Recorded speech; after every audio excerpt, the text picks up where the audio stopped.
All right. Hello, hello. Here I am. Let's see. I'm gonna do this. Perfect. I want to make sure the audio is balanced properly.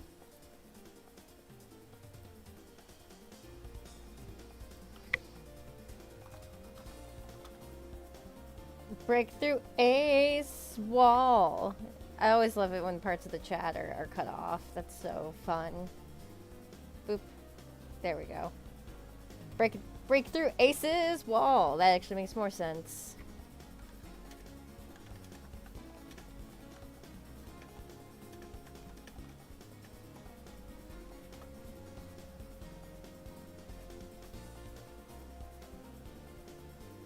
Well, hello everybody.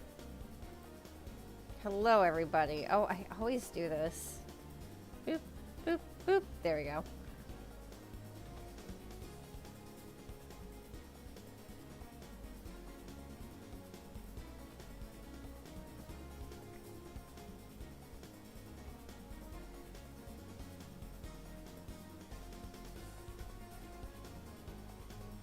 Break through it all. Yeah, I thought so. I thought that's what you were doing. Oh, yay! Party streamers!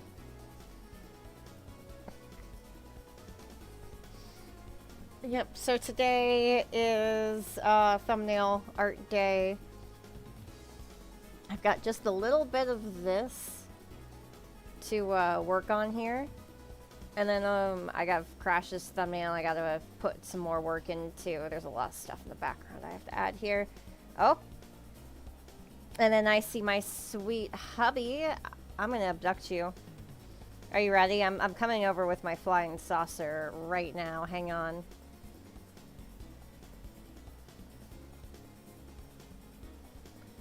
Never mind. Never mind. There's a delay in the abduction.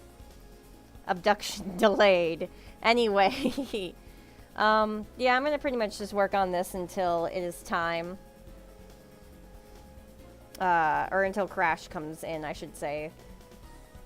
If he does. If not, then it's cool. I can always work on it another time.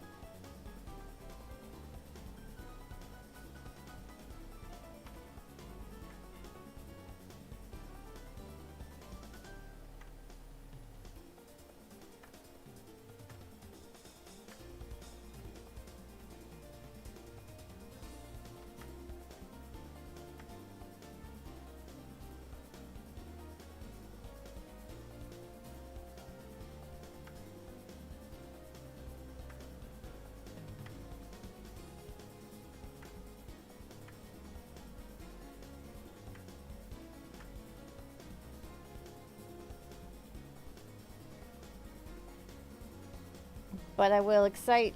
Aw. Yeah, that one's gonna be a lot of fun. We have to. I haven't scheduled Newgrounds games for this week because I want to pick a day where we'll both be available. And I just haven't been able to talk to you about that. But yeah, Newgrounds game's gonna be a lot of fun, and I'm gonna have the thumbnail ready for it, no matter when we choose to do it together.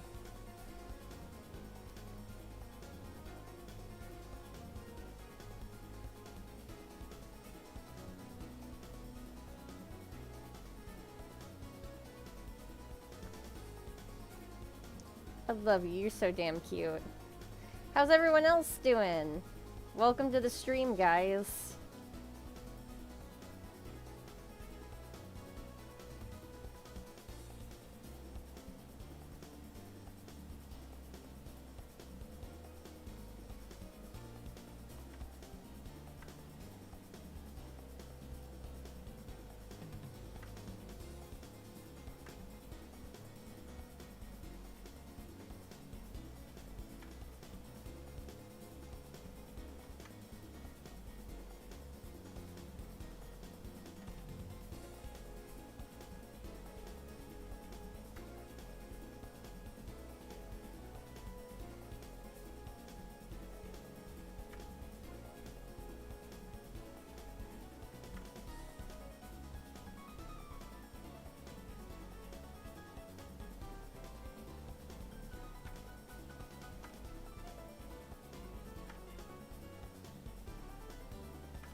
Got mail and grandma's peanut butter. Very nice.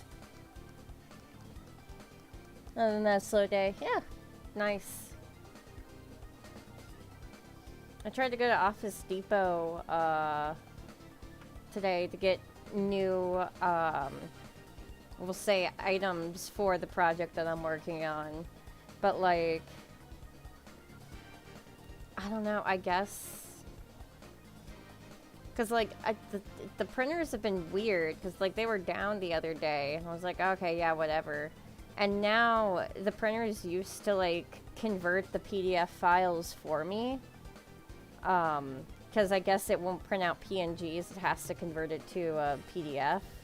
So, like, alright, let's go to the front desk. And then the lady that came up to me, like, you know, bless her soul, she was really trying to do her job, but she really just kind of seemed too old to know what she was talking about. And was like, oh no, well, if you have files you needed printed, you can just set it up here and come back later at 2. I was like, I can't come back later. She's like, no, you could just, you know, come back later. I'm like, I can't come back later today. And like, it was the way that she, like, just wasn't understanding what I was trying to, like, say. So whatever, I just have to convert them myself and go back, because I guess that's how things work sometimes.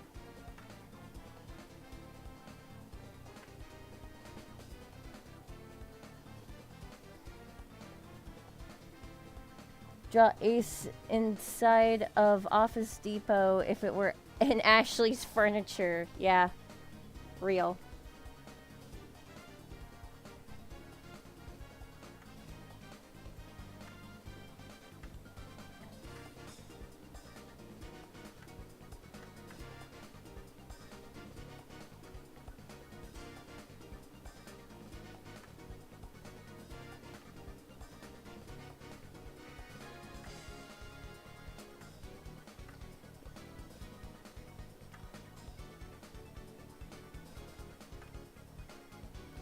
It probably honestly is better if I just do it myself anyway, because it takes less time when I'm out at the Office Depot. Just like, just takes more time here.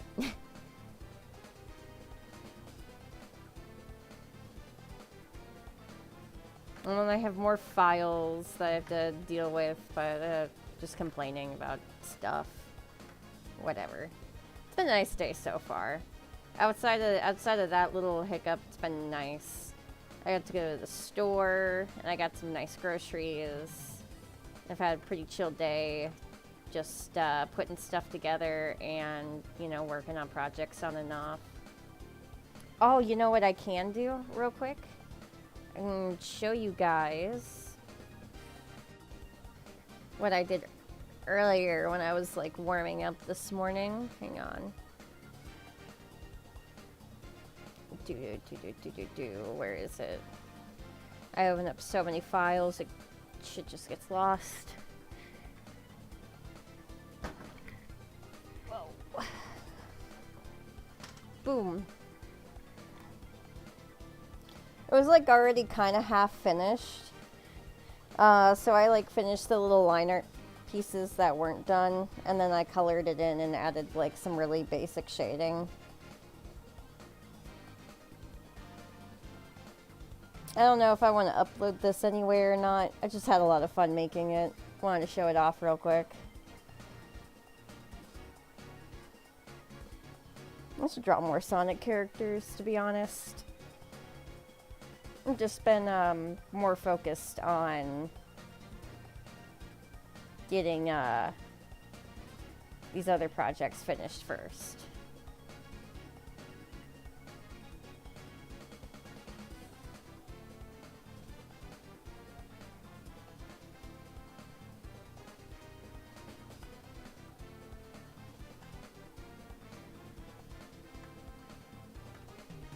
I'm also was on time for the stream today too. That was pretty cool. Well, as on time as I could be. I was like maybe 7 minutes late, but still.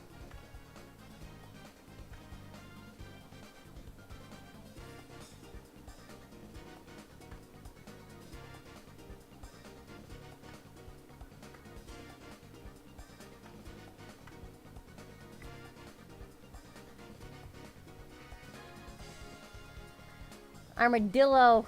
Oh, yeah. I've been told it's spelt either way. I don't know. I don't know what's real anymore.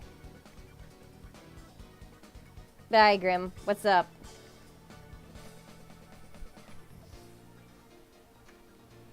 I'm sorry if you got overwhelmed last night by the amount of ideas we had. I was gonna literally just make 8, and the Dr. Pepper just kept inspiring us to make more.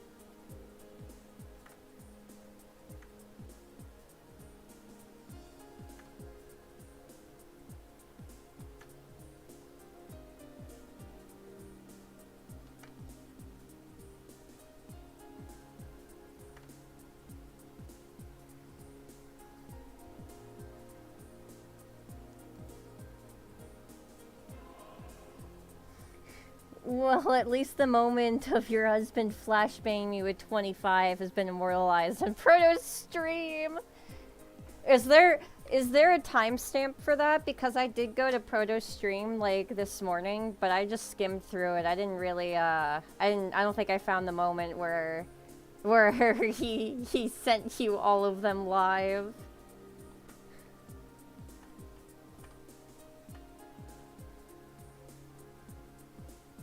I mean, listen, you know, if you inspire him, he'll go off. He's like a little rocket. And blasts off with inspiration. It's really cool.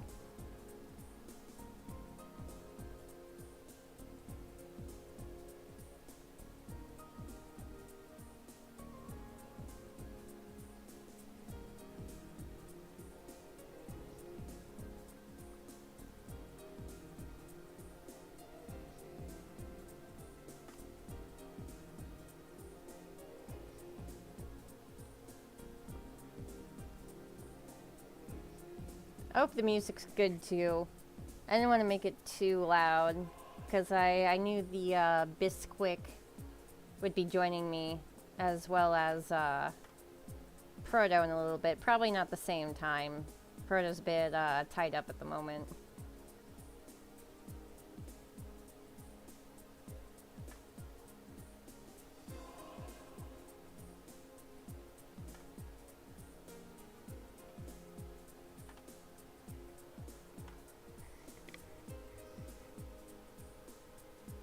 I know it happened while Crash was still chatting.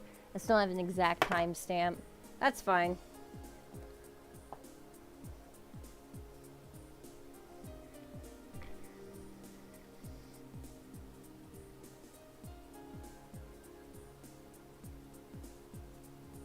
The only thing, it would help, I wish this is more of like something I should talk to Pro about. I wish that he would keep his chats after he streamed. That way it would be easier to find moments like that. That's how I kind of like timestamp stuff, is like I use the chat to help be like, oh yeah, okay, that's when that happened. Everyone's talking about this thing right now.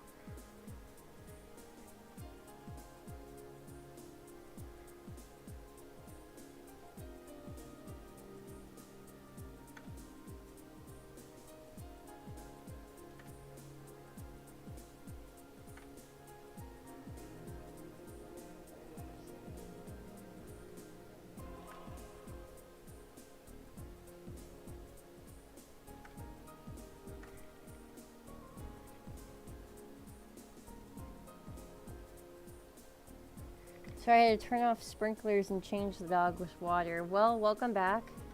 I'm happy you didn't drown. And all that water exchange.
Yeah, I'm realizing that Proto's VODs don't save live chat.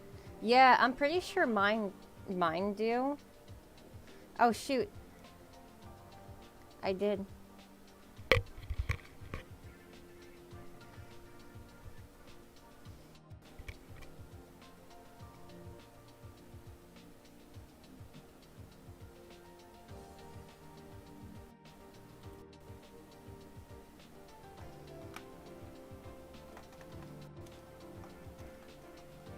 Hello?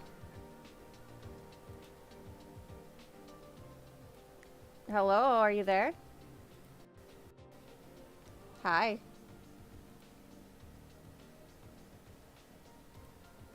Hello?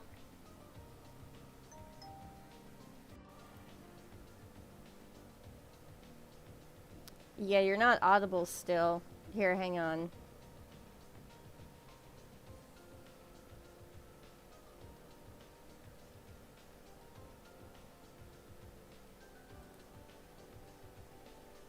Here, try to call me. Yeah, there we go.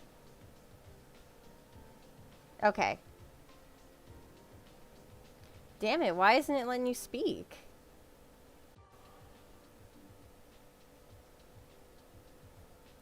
That's really annoying.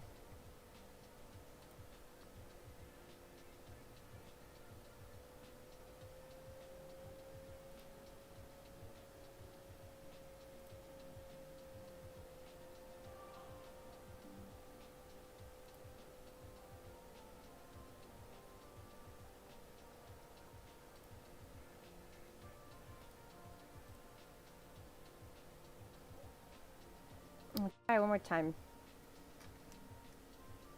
I just sent a crash report. Maybe it'll work now.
Hello?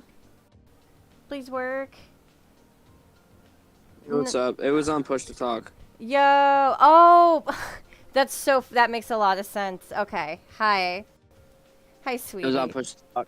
I was so upset. I was so confused. I'm like, I pay for Discord Nitro, damn it.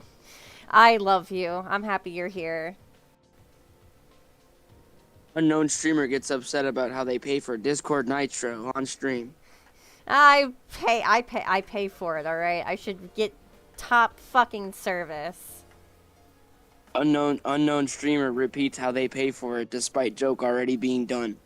It's just, alright. But I love you. How are you doing? Are you okay? Yeah, I'm good. I had 2 hot dogs for lunch. I know that's a little more ironic now that I think about it. I was like, yeah, hot dogs later.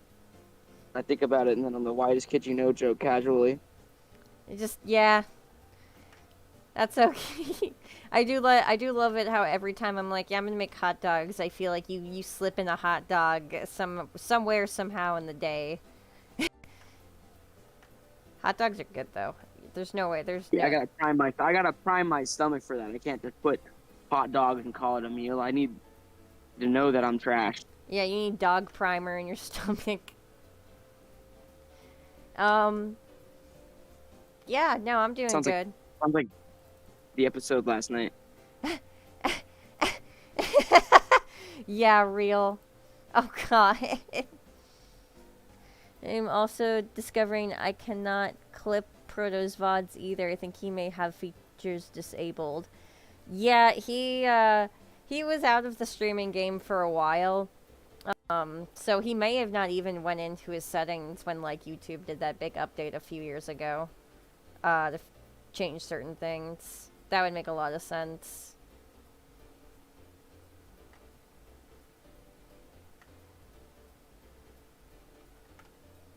I think I have my clip. I'm certain I have my clips turned on actually, because I clipped the stream. That one night I did Sonic ROM hacks. When I like paused the game, I'm like, wow, that's an awful tone coming from the game. And then it just broke into the Russian national anthem. I'm like, are you fucking kidding me? That was unexperienced by me, chat. I didn't know that had happened until they had told the story. Oh, dude, it's so fun. I'll send you the clip so you can watch it on your last break later. It's so fucking funny. Cause like there's. What's funny is I'm looking at the spot from where I made my Kool-Aid the other day, where I like threw out the juice. It's just this huge stain on the cement. Oh, that's awesome. Oh, you want to tell everyone about your juice? Oh, I mean, it's nothing that people can't see online, but I was at work. I work at a Walmart, and I wanted some like something good to drink, but also like a snack. And I know this is how every good story starts. Everyone, please follow me. I went and I got like a glass jar of peaches and their own syrup, and I bought a bottle of coconut water, and I bought a little packet of blue raspberry lemonade Kool-Aid, and then I pretty much just made these like raspberry lemonade peaches. They were busting, everybody. These blue peaches, I called it alien guts the end of the shift because they were all blue. They looked like bugs. That was great. And then the lemonade itself too was really flavorful, and I'm not normally a huge fan of lemonade. Yeah, your peaches, they looked really... Just like the pictures of the jar you sent me, it looked like kind of like alien, like just all by itself. It was Amazing. really cool. It was really, really cool. It was reminded me of like, because it was from a glass jar, I was like, this is forbidden Stoby. Yeah. Forbidden lizard juice, everybody. The forbidden lizard juice that makes you smart. Okay. You threw in something that's kind of silly, but whatever. I don't know. It's because you're so smart. I love you. You're smart too, Ace. I love you. Aw, thank you. Well, hey, look at that. I finished it. Well, hey. Nice. I really like lemonade, so that sounds like tasty diabetes. Or... It is something that you definitely share with friends or drink over the fucking course of a couple days. Oh my god. I took 4 poops the next morning. Of sugar, everybody. I forgot that little detail. You even texted that to me. Like, wow. Well, at least you'll have energy later today. Sweet. So I have to save 2 versions. This one here. The Mega Man ROM hacks is fun. Looks so fun. Dude, I love both of these thumbnails, the ROM hacks and then the Newgrounds one, because as soon as I finished the Newgrounds one, I was like, well, now I have to make the ROM hacks thumbnail, and I'm like, well, I'm gonna just be doing the same thing with probably the same co-hosts, so I might as well just use the same thumbnail with different background art. Let's see.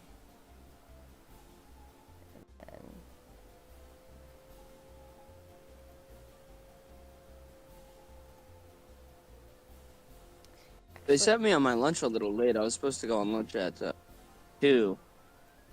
And then I went at 2:30. And then when I was the first person in stream, I was like, oh no, it crashed. Oh, yeah, because you thought I was streaming at 2 and not 2:30. Yeah. That's okay. That just means that you are the most dedicated and appreciated. Well, yeah, this is why, it's the same reasons why I don't set alarm clocks in the morning. Normally, is because I'm waking up time. Then like when it comes to your stream, you could show me your stream. I'm right behind you when you make your schedule sometimes. Like finishing pictures, like right there in chat, and then still I just have no idea when these things go down. Yeah, I try to send you my schedule when it's finished, but you know, even then sometimes You do? just I forget. You literally do? I don't think you've forgotten one. I don't think you've forgotten. Oh, I forget to remember. I try to remember. Thank you. My husband, ladies and gentlemen. I'm going to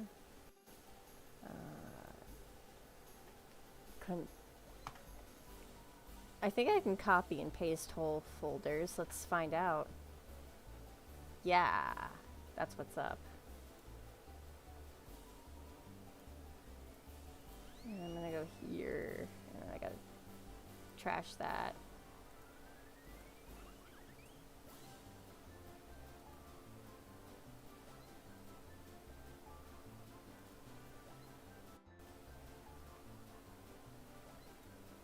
Okay, perfect. I do like how your antenna kind of blocks a part of the logo in both of them. I think it just looks cool. It makes you stick out a little more. Yeah, and definitely really grown to me of the characters, and like I feel like some days with how empathic you know me to be and how I interact with things, like it's like I have like full intent. Hey Josh, stay easy, have a nice day. Work tomorrow? Yeah, I got that same kind of course answer.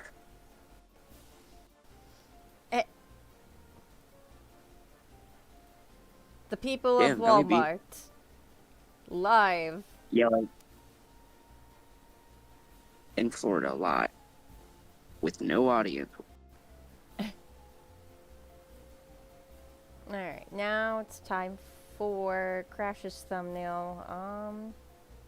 There's no way I've talked to this many people. I guess, wow, I'm getting popular. Okay. There you are. Just gotta pull up some references.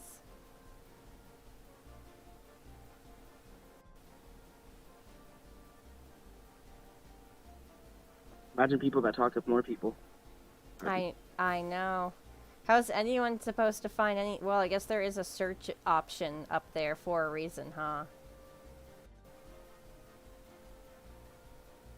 Oh, wait, didn't Aren't all Joshes like that? What's the lore that he dropped? Josh Oh, Lord... because it's my coworker Josh. Sorry, Crash. I'm like, who's? Who's Because I Josh? always and Ace have this inside joke about all Joshes are like that. Don't use Josh. I don't even acknowledge it. I'm like, oh, with me and that I just said. Oh my god. That's so funny. Yeah, I know I have this reference. Hang on. Yeah, okay, cool. Oh, my water's here. That's nice. Yeah, just I love that. That's like our personal like inside joke or meme. It's just like, why are all Joshes like that? Anytime we use anything a Josh does, we're just like, yeah, why are all Joshes like that?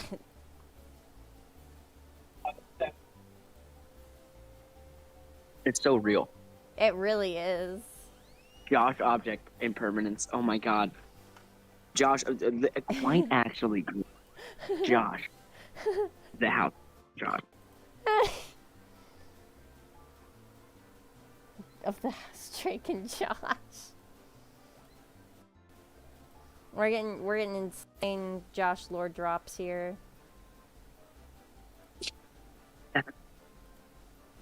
That's all. Those are all 4-letter words, so you know what that means to me. But chat doesn't have. Lord drop. Alright.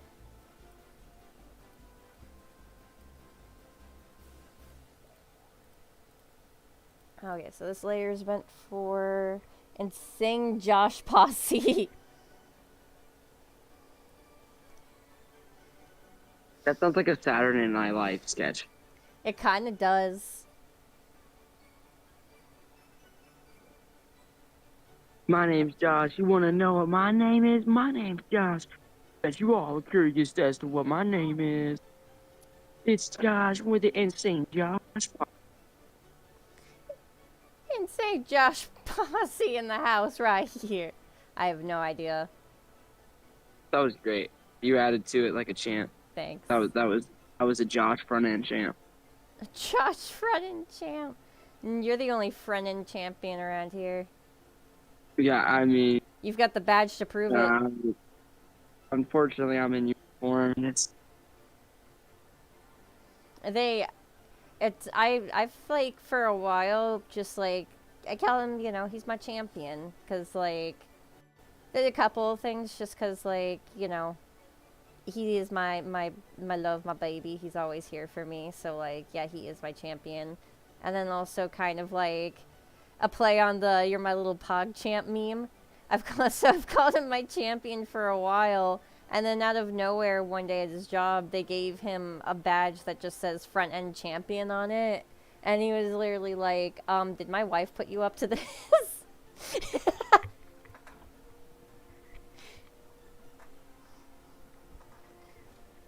The multiverse of Joshes. Yes, Zachy. You can almost call it the Joshverse.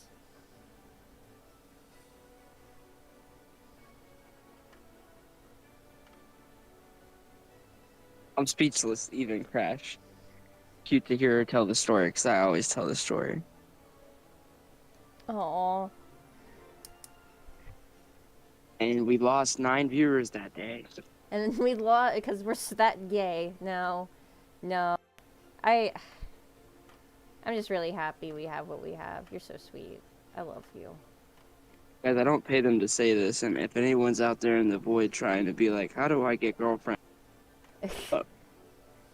Do nothing right except hold your life together. Be yourself, and if they like Mega Man, just totally lean into that. You'll be good. Okay. But really, That's a terrible advice. I'm Unfortunately, I'm kidding. there's only one of each of us. Yes. No, I am in jest, but like, I mean, the best advice. Grim has a pretty good idea. If we were to reboot Strangers with Candy, I would love to do exactly what he's saying in the comments. Oh, what? Josh would spell like Josh, it's called Josh. Josh. Joshua. Joshua. Joshua is the gayest name I've ever heard. Offense anybody. That is definitely like. I chose to spell my name I'm like not. this. Yeah, I'm an art teacher and I chose to spell my name like this.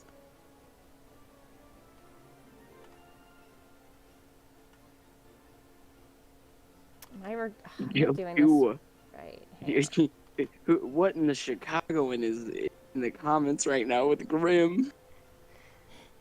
Joshua. Metal.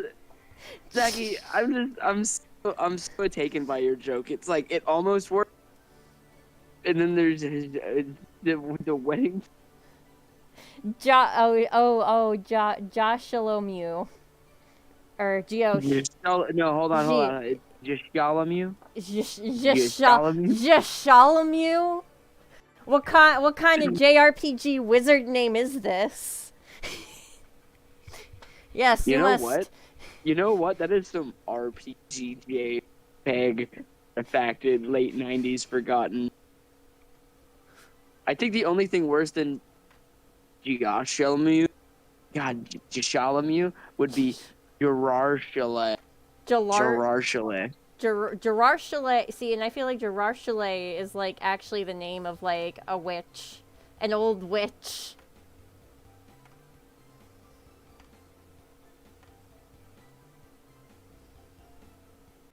Do you go to the old witch of the swamp or the wizard of the tower? You must choose, traveler. Versus the fight of Gerard Chalet. This is the Lost Continue episode at this point. We've done it. We made our own doozy clips for our own Continue clips. And if you don't know about the old Normal Dude show called Continue, guys, there's a Josh there too. Oh my god. Gerard Butter Butter- Chalet. Gerard Butter Gerard But- Chalet. I said butter, but it's Butler Chalet. I can't even read all of this. Josh, permanent. So many. There's so many jokes. There's so many jokes, guys. Throw the paranoid of reaction in the chat. If you woke up this morning and you breathed, throw a reaction. Spam a reaction in the chat. Yeah, if you breathe, like the stream. If you breathe and enjoy doing that. But, Is this a promotional piece that you're making right now, Ace? this is for, Crash. This is Crash's, commission. Oh, that is literally Crash's character. If I look just at the little nudgins. Yeah. I'm familiar with Is he playing Continue. Tetris one night? No, this is, for Cave Story. I'm, going based Oh, off of the that's fair. reference. Actually, now that I look at the reference, I'm realizing I did that wrong.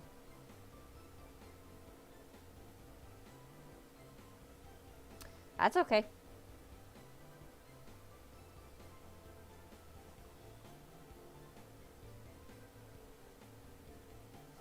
I got my Tetris piece. My sickle.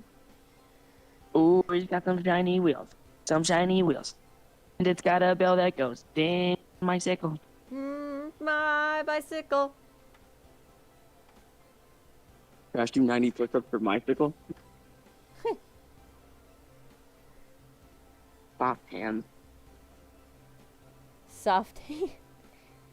Yeah, I have carpal tunnel. Come on. I've Those got. hands. I've got pretty jank ass hands. Unproof.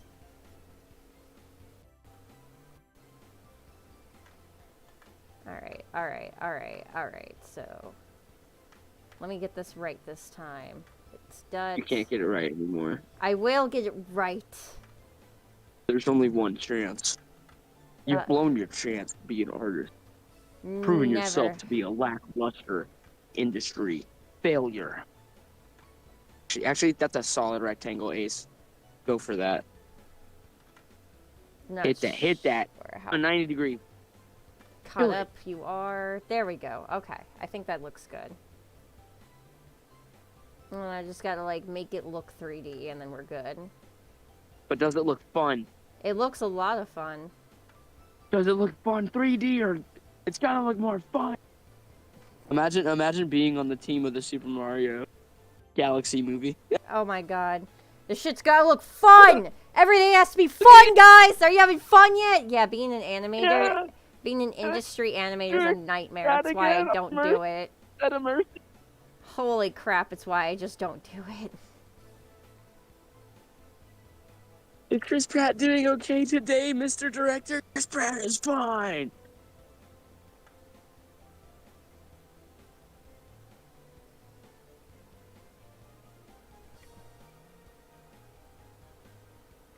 I've done another 29 walk cycles that are gonna be deleted scenes for the Yoshi. Do you just want me to try it? Okay. I wonder how many scenes were cut from the second Mario movie. Honestly, yeah. I still feel like that movie just feels like it goes by way too fast, even though it's like, what, an hour and a half long? If anyone in the chat is being spoiled, just cover nothing, because I'm not going to spoil it. Know that the second end of the Mario, the end of the second Mario Brothers Galaxy movie, so fast. It's... They had no idea what was going on. The It- plot happens, and then you agree with it. If you're one of those things where like movie watchers be like, oh, let's watch the first one, then watch the second. Don't do that. Literally, okay, that's not a spoiler, but just like they made this movie so that you literally could be watching Bluey, and then comes on. It's kids, but there is some plot there. The end of the movie, dude. Rush. For sure. I will say it's a lot of fun too, though, if you like deeper, like, cut Mario references, because they do Yeah. reference They reference like the second game. There's like a whole bunch of there's a whole section with like the final boss and the enemies with the second game in it, and more stuff. If you like Star Fox, you know he's there. He's actually takes up more screen time than Rosalina. Fun fact. If you're a She takes Rosalina up- fan, I'm really sorry. That's just kind of Out of like the hour and a half, Star Fox will take up about 3 minutes of the entire movie. Rosalina will take up about the intro, and then she's just like, she literally, okay, spoiler. She literally just walks off the screen like, I'm gonna go get kidnapped, kids. Bye. yeah. Yeah. Like that beginning of freaking, what's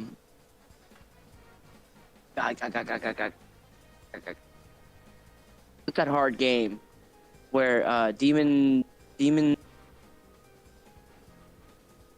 Quest? No. Ghosts and Goblins. It's like the beginning of Ghosts and Goblins. Yeah. Or like They literally just get robbed, and then it's like, oh, I'll go on all this treacherous shit. Everything I touch makes me dead. Okay, and that's noted. Actually, yeah. I mean, one good compliment I will give about the Super Mario Brothers Galaxy movie.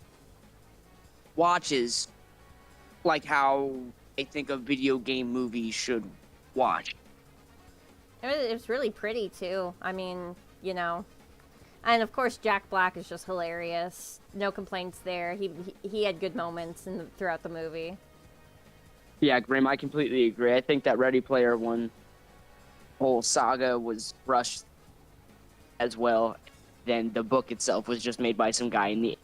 So then it was like, what if we Sakai Americans with a VR headset, like how they normally is by people, and then we put them into like my wet fantasy of like the 80s. Bro. Like, Bro. and it's insane. It's no, really crazy. The second book is so much worse. The second book makes the first one actually look like a good fucking story. It's so in your face with how much he loves the 80s. Like, babe, the whole Prince world. There is a whole world just based on Prince.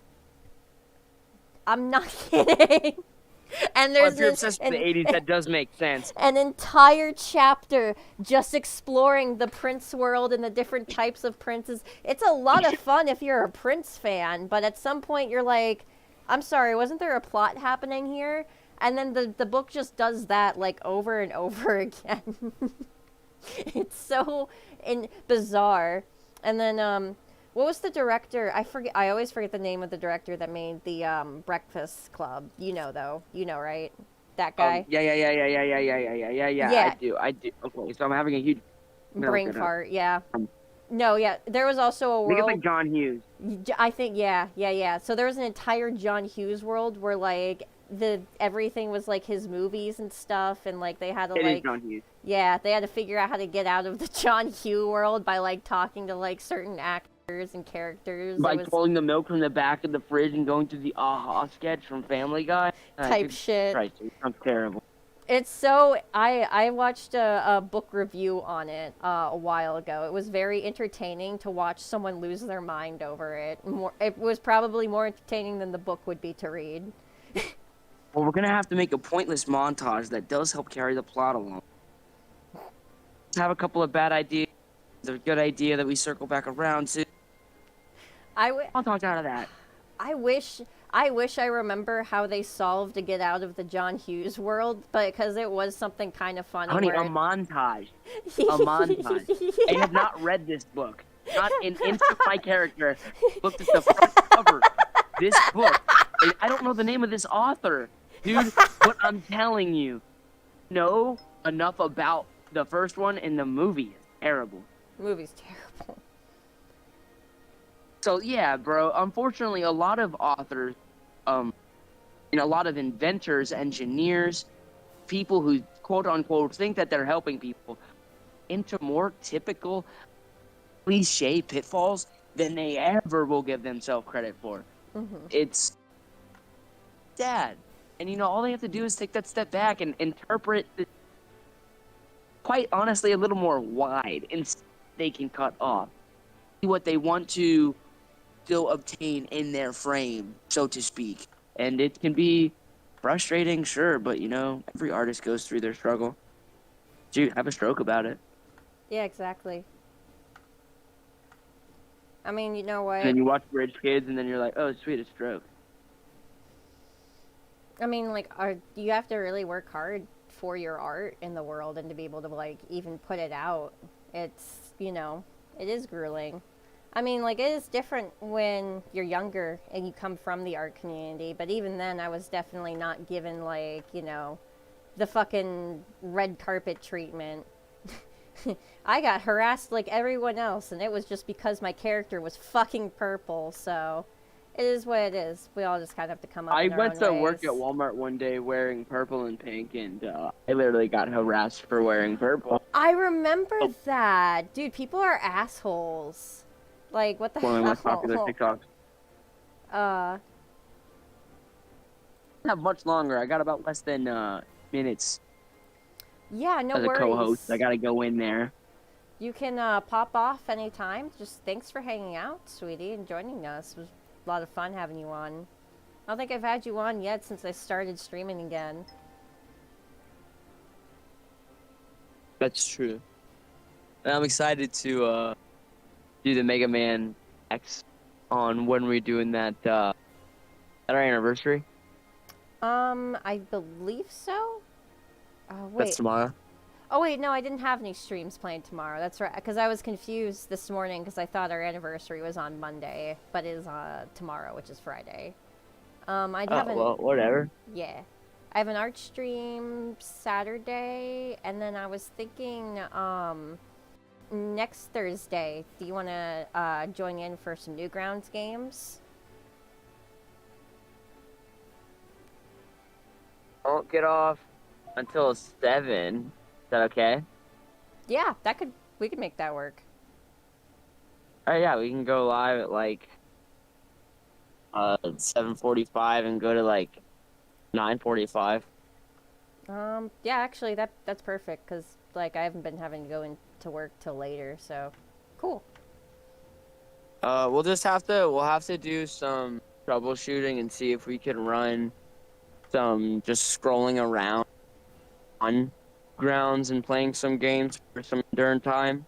Mm-hmm. Like with OBS, just like be Okay. running and then like we'll delete that footage or whatever. I usually what I do is I set my stream to private, and that way it doesn't give anyone a notification, and then I'll test it just through my own like apps and links and stuff.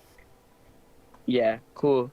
So definitely just gonna see if moving around feels comfortable or like if it lags or try to get those bugs out before Thursday. That does sound really cool. Yeah, we're gonna have a lot of fun. Everyone's gonna have a great time. Purple brings Crash, out the worst in people. The color purple does is lets the Nicolas Cage in people come out. Everybody has a little Nicolas Cage inside of them. If you don't know who Harry Partridge is, Yep. should. Just a little Nicholas. You really should. But Well, damn. Don't be the color from outer space and be purple. I hope everybody has a wonderful, very fun, and almost cave story like day today. Down to go up. Shoot down to go up. shoot down to go up. I love you so much. Thank you for joining us. It's such a pleasure just to be in your life in general. And yeah, have a good day at work, sweetheart. Hot dogs for dinner tonight. Diggity, diggity, riggity, wham. That's gonna be so tasty. Everybody, have a wonderful day. See ya.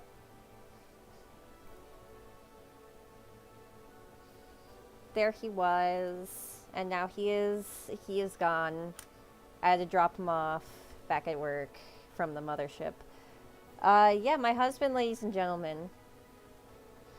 Ain't he a doll? Ain't he a doll?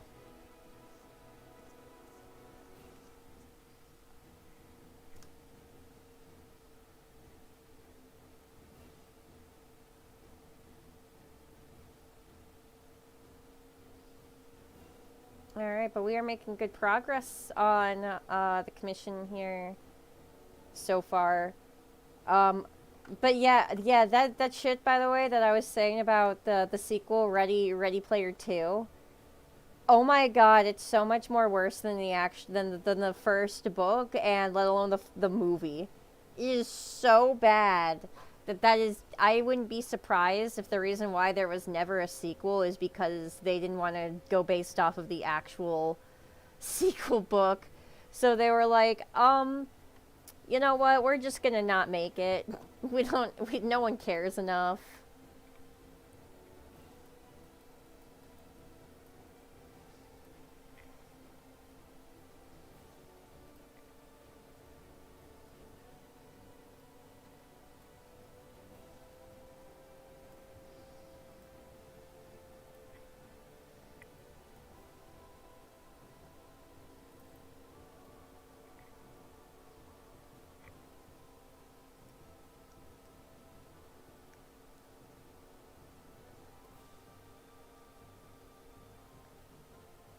God, I never saw the movie or never heard the books. Sorry, I was trying to get WWE 2K16. No one's getting bullied. I was just talking about Ready Player 2. That's all.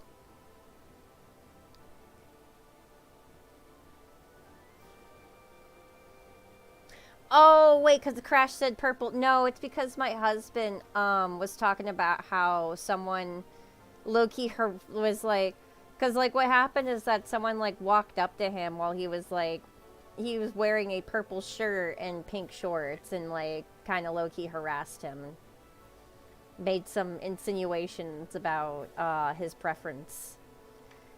And it's just yeah, nothing to do with you, just assholes at Walmart that have a problem with dudes wearing purple, I guess.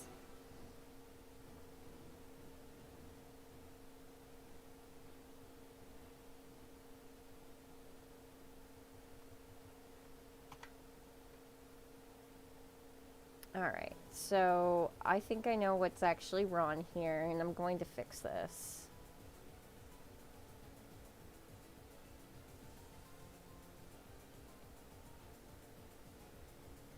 Needs to be more space.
I think I meant to zoom out the background last time too. Alright, Top Chat's on. No, Top Chat's not on. I have it on all messages. Have you been messaging me, Proto?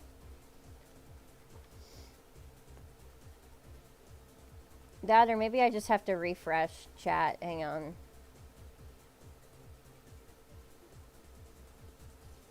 Oh yeah, there you are. Okay. Yeah, no, for some reason it just didn't load that one specific message there. That was weird.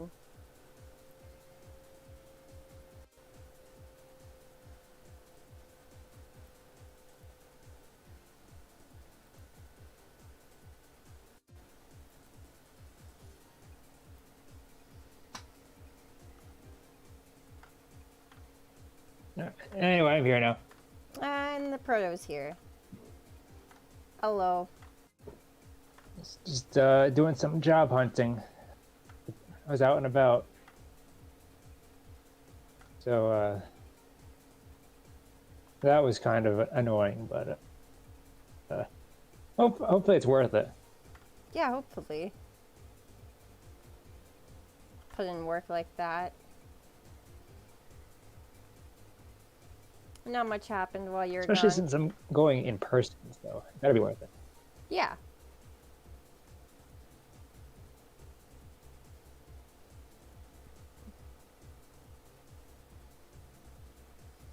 Yeah, not much is going on. We were just we chilling. We were talking about the Mario Galaxy movie. And then we Oh yeah, I finally saw it like a couple weeks ago. Yeah, you see what I mean? Where I'm like, it's not really bad. It's just kind of like, I feel like it's rushed and they wanted to tell too many stories at once. The pacing was very fast. Yeah.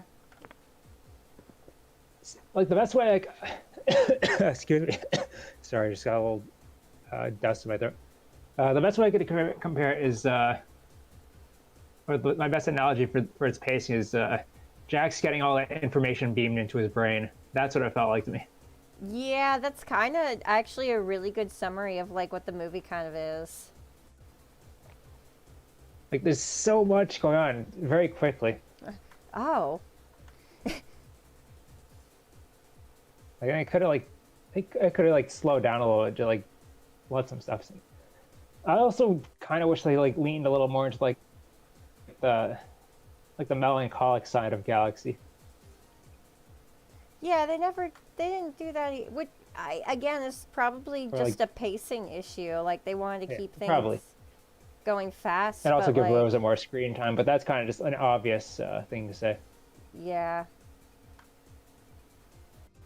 Again, Star Fox was more there. He had more screen time, and then Rosa like did it all.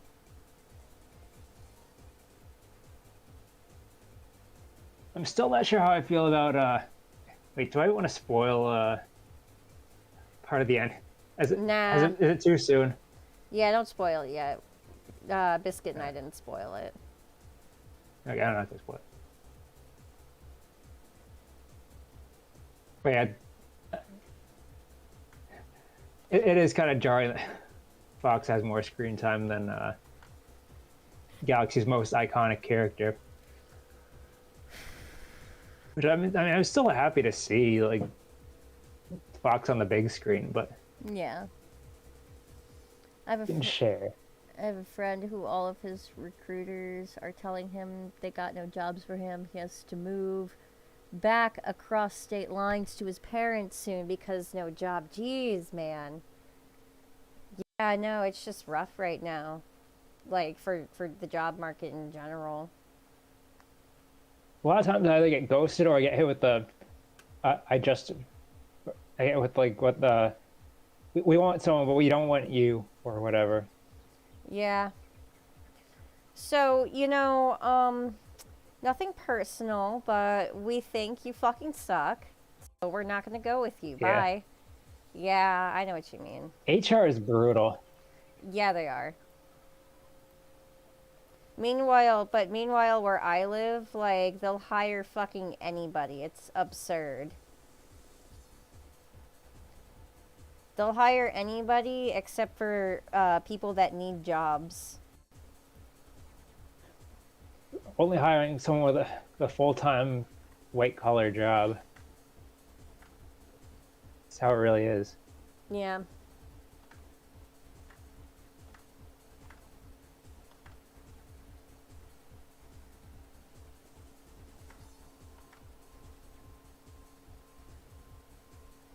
Or like I've worked in places, like a few different places where it's like this person is very obviously a crackhead.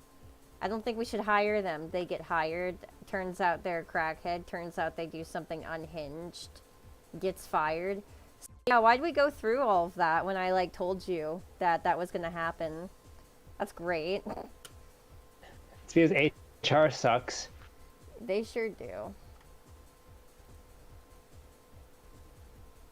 That's why we're taking money in our own hands.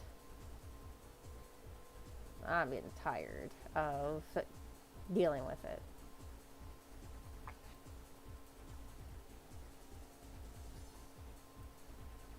Clearly, I need to like uh, just start my own, like find some way to monetize what I do. I mean, we're kind of getting there. I mean, streaming Yeah. more. I know though with Not the co-pilot assisted. Yeah, that's really the boring dystopia that we all feared. yeah.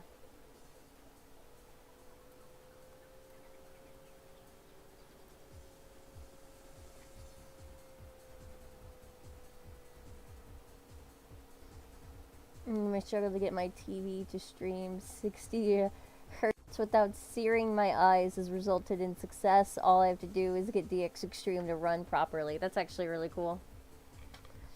My all of my CRTs, they work, but they all have their own quirks to them. Excuse me. The one that works the best has the least features to it, so it doesn't have like a DVD player or anything attached, and it only has like one audio output. It's mono.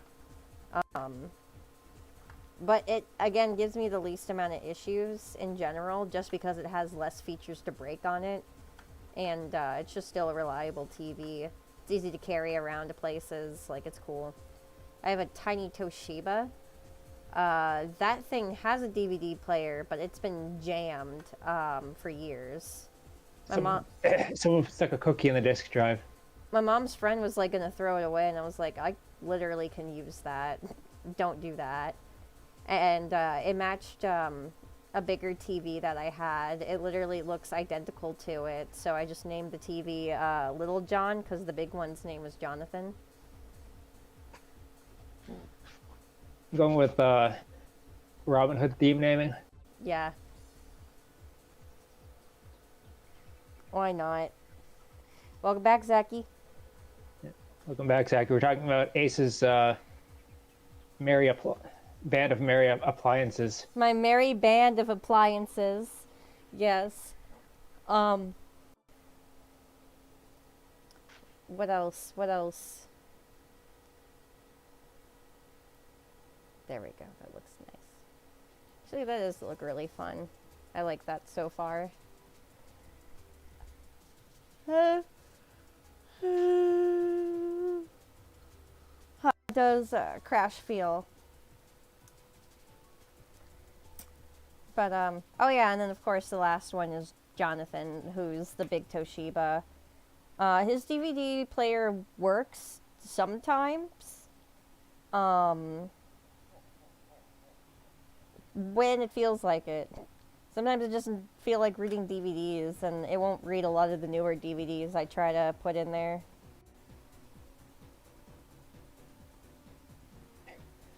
Meanwhile, there's my spoiled ass with just using my Xbox as a DVD player if I ever want to watch DVDs. No, Zachy. It's Jonathan and Little John. Little John's the little TV, and Jonathan is the big one. Crash should probably be even closer to the right side of the screen to fill up some of the negative space over there and freeing up some of the space on the left side. Okay, I can do that.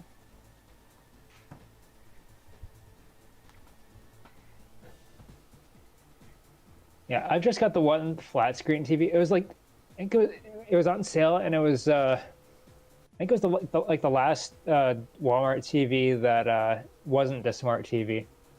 Because like even back then, I thought smart TVs were dumb and a waste of money. I wanted a TV that had AV ports so I could plug my Wii into it.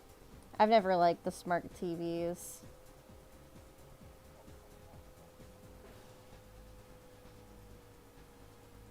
But the thing's still working all right. Had it since 2019, I believe. How do you feel about him being right here, Crash?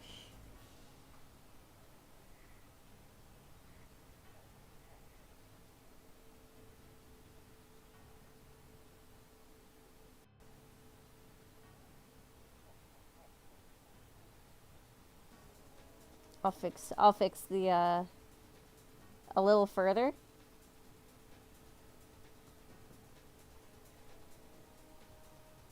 So like the very edge over here.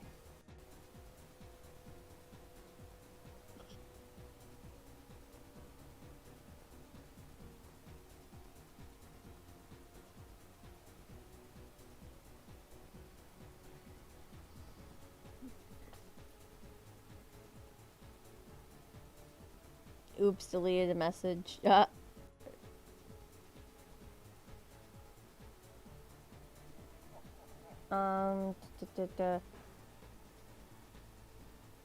Oh yeah, you do. Yeah, and I have things a little zoomed out here, so actually let me just take the whole thing and move it to the right. No, oh yeah.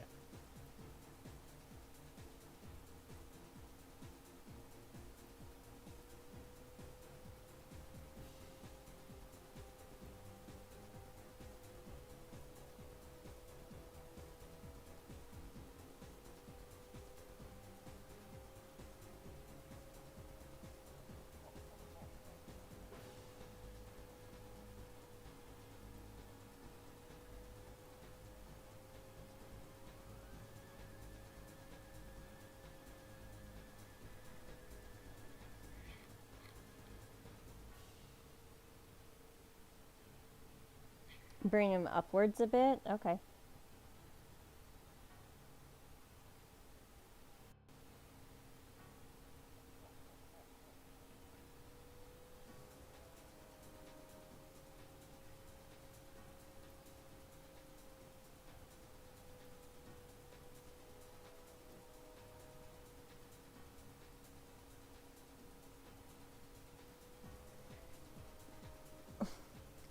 I'm hitting the shrimp pose hardcore right now, guys.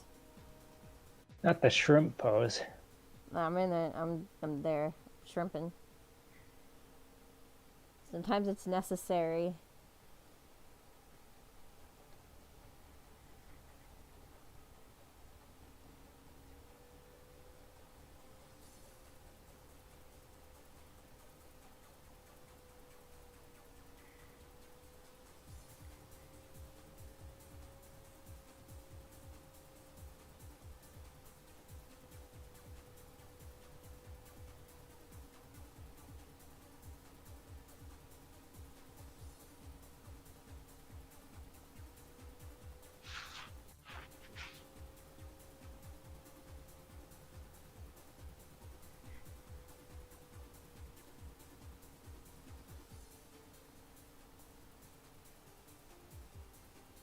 Moving the wall was pointless. Okay. That's okay. The wall is gonna get moved back then.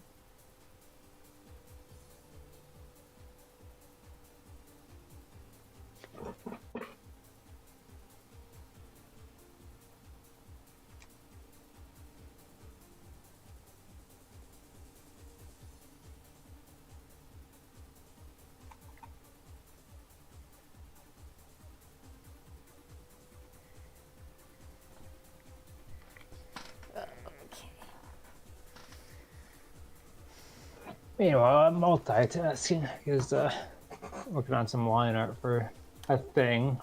It's very thing-like. Very thingy thing like.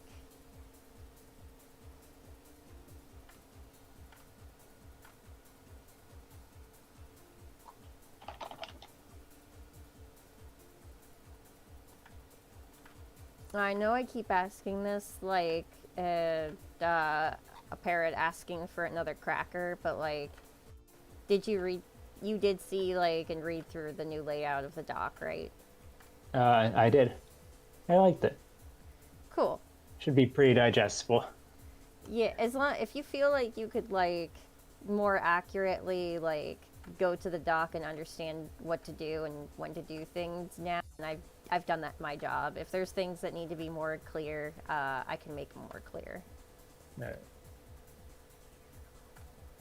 I mean, we'll still have to like do some testing with it just to make sure everything is clear.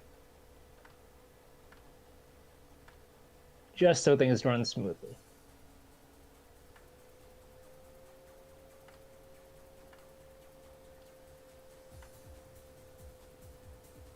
But from what I saw, I thought it did look a little better, even if it was kind of jarring from what I was used to. Yeah, it's definitely like a big shift because it started as a completely different dock, and then it's just kind of like transmorphed into what it is. So Yeah.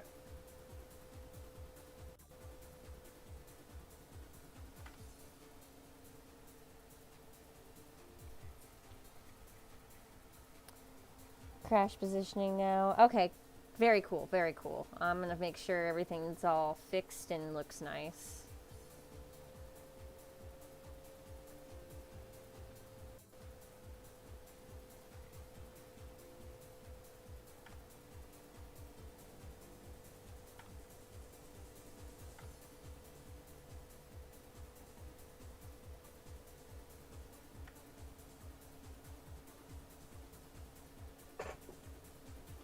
I do still think we're gonna get players who, ooh, spoiler, people are going to be playing this.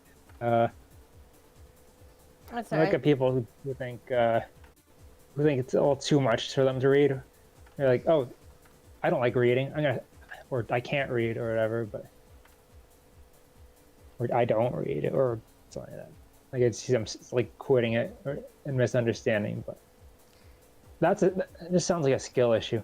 Yeah, and the more and more I really think about it and even discuss it with Biscuit, I think we kind of have to cut our losses because, like, if someone isn't willing to, like, read to get into something, then they probably wouldn't really ever be fans of it at all to begin with.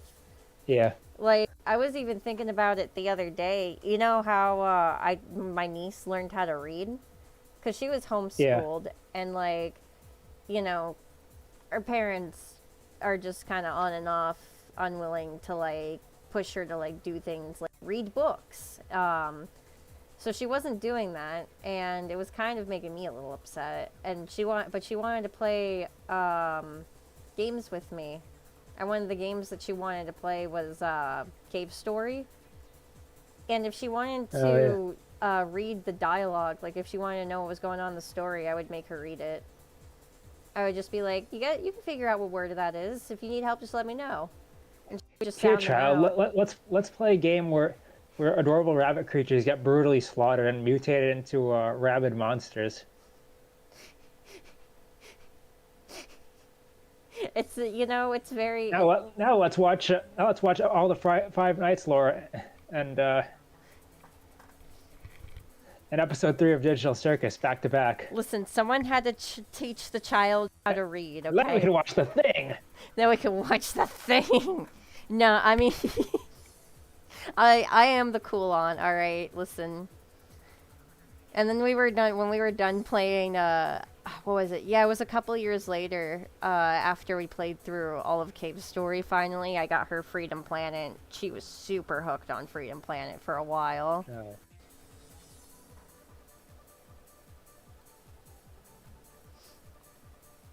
No, I'm not. I don't approach things like how my dad did, where it's like, here, 5-year-old, I'm drunk out of my fucking mind. Let's watch a Robot Chicken together.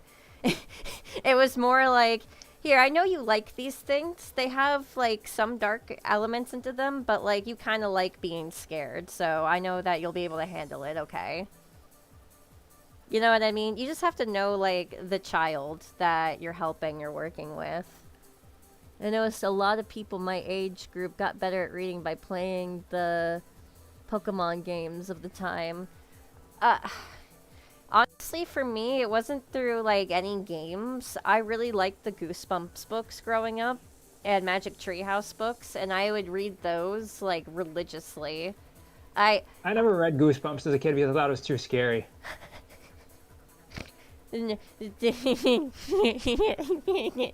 I mean, The cover scared me.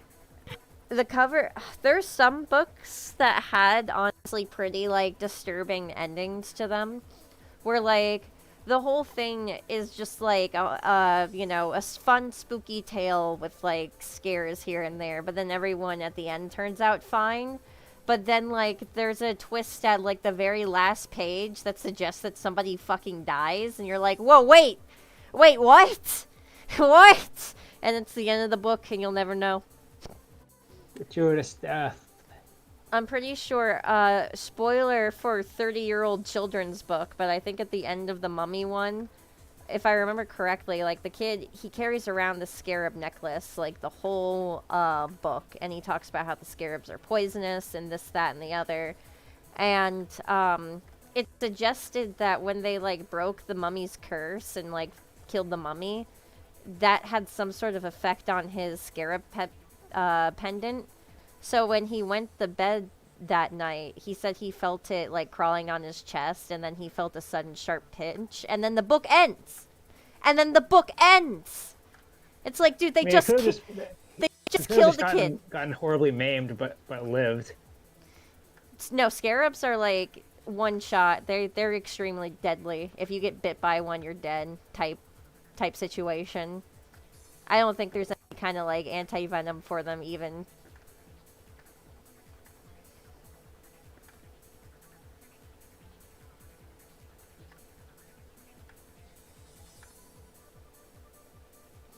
That ending like stuck with me, where I was like, dude, he's dead. I can't believe they killed him like that.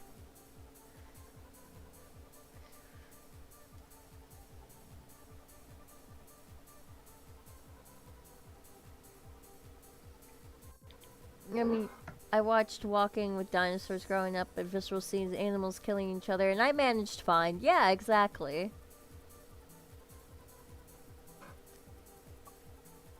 TBF to Proto, some of the Goosebumps covers are kind of scary for young kids. The vampire...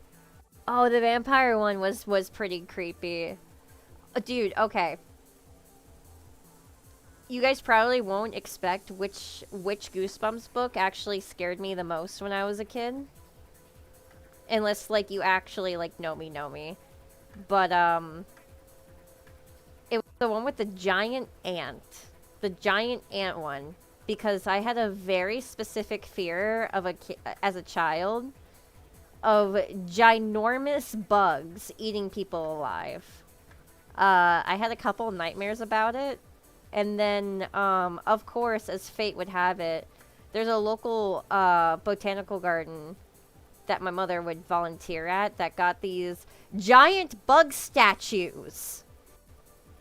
And, you know, she just thought it was so cool and had to take me and bring me up to the gigantic... Like, when I say these things were huge, I mean, like, they are building-sized.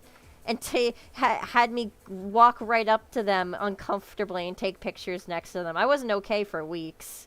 But yeah, that one scared me a lot, because I just didn't like the idea of bugs being really big. What are those books? What, Goosebumps? They're just horror books for kids. They're just like little short anthology horror stories that you're able to just kind of like get into and get out of. Some of them are pretty decent. Some of them aged pretty okay. And then others, it's like, oh, I can tell this was written 30 years ago. Okay. They're just like a fun little nostalgia thing for me personally. A lot. I used to read so many books when I was younger. And I just can't, like, I don't know. I just don't have the attention span for it anymore.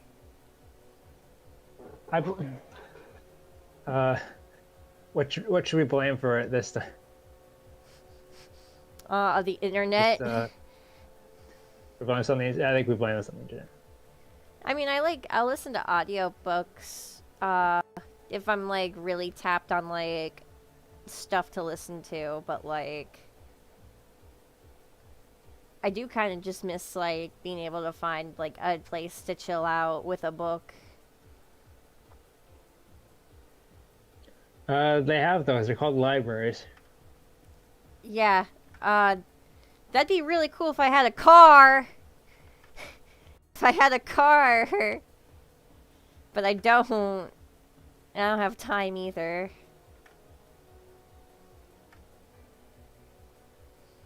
I mean, my library where I used to live was close enough to where I could go to it, like, casually, but, like, the one where I live now is just way farther.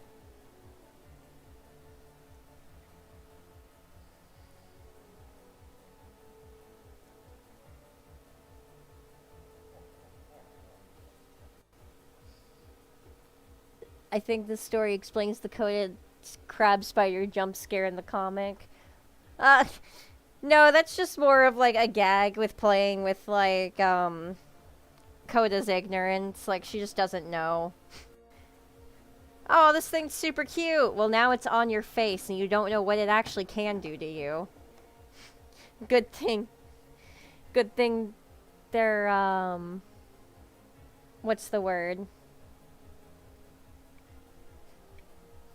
Oh, non-deadly, yeah. Important word to remember. Fortunately, my local library is a bit too far a walk for me to do comfortably. Yeah. Like, the closest thing I have to me is, like, a Barnes & Nobles that's, like, about 2 miles away. Which, honestly, like, I know that sounds like hell to some of you. A 2-mile walk or bike ride really... It's, like, a lot, but it's not that bad for me. I used to go on, like, 5-mile, 10-mile rides before. I mean, you also have a flat surface deal. You don't have hills. Well, you say that. I mean, it's not like there Well, you don't aren't... have steep hills. There are, yeah, hills here, but then also just, like, sometimes I wish there was hills, so that way going one way is faster. You know what I mean? You just go up, you'd, like, walk your bike up a hill, and then you get on it, and you just let gravity take you. It saves so much energy than just constantly pushing. It's especially, it's brutal on a skateboard down here. I wish there was more hills. You gotta get one of those skateboards with the engine on it, so you can go uphill more easily. I've seen people with those around here. No, it's not the hill. It's just literally, like, it's more exhausting because you have to push more versus, like, oh yeah, let me just get off my bike real quick and just walk up the hill, and then I'll let gravity take me down the hill. Like, there is no that. You're just going and going and going and going. Like, I really liked visiting New Mexico when I did. I had a skateboard while I was out there. And just, like, yeah, it was a little annoying, like, having to go back up the hill, but, like, I didn't have to really spend the energy going down the hill, so it wasn't really, you know, a big deal. It was a fair trade-off. That's how I see it, at least. But, like, I don't know, maybe it's just because I grew up in flatland. In swamp world. I walk about a mile to work every day, and then some more while doing my job. 2-mile walks are, yeah.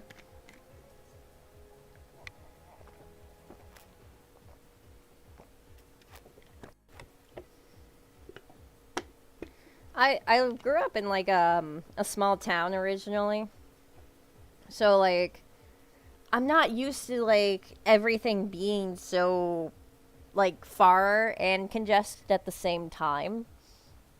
Like, Poor city playing, probably. Well, yeah. You're on the east coast of Florida. Everyone's drinking and doing coke. Hey, you want to know actually a fun fact about the state I live in? Is that, Florida has the most houses bought with cash money versus any other state. You know why that is? It's all drug money. It's all cocaine money, yep.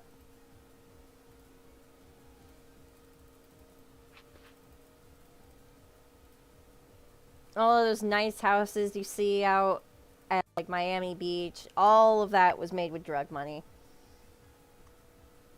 It's just like an open secret. Everyone kind of knows around here.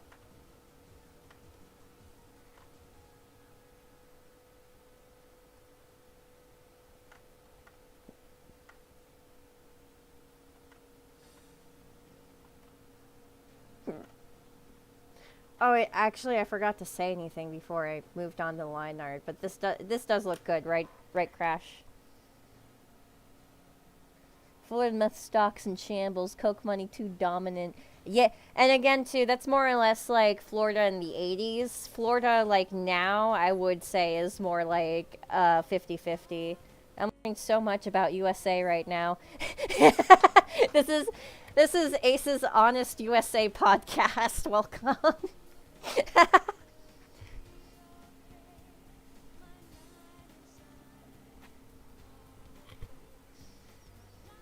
Cool. The fabled cocaine apartments. Built with whole bricks of cocaine. Come to Florida where it's a land of opportunity where the streets are paved with cocaine. Yeah. Oh god. To be fair though, like they've recently passed a lot of laws to like regulate that stuff, so you can't just buy a house with only cash now. You have to be able to track where that cash came from. But that's also part and due because they were like, huh, that's a lot of houses with money that doesn't have a paper trail behind it. I wonder why.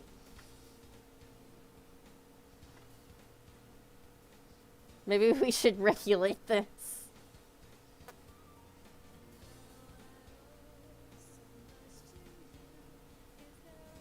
They say that the people in the government aren't doing that themselves. Oh, sure. You know, I'm sure everyone in the government is completely innocent and did nothing wrong. I said with a gun to my temple.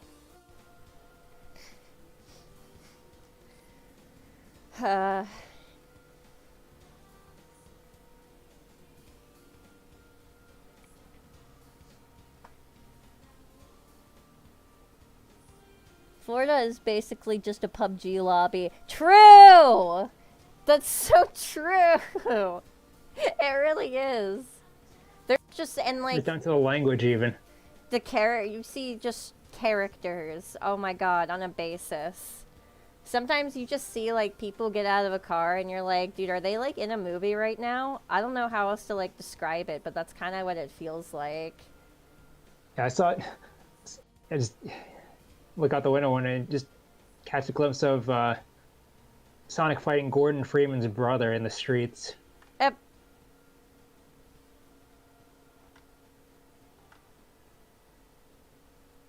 I mean, we do have a local Spider-Man where I live.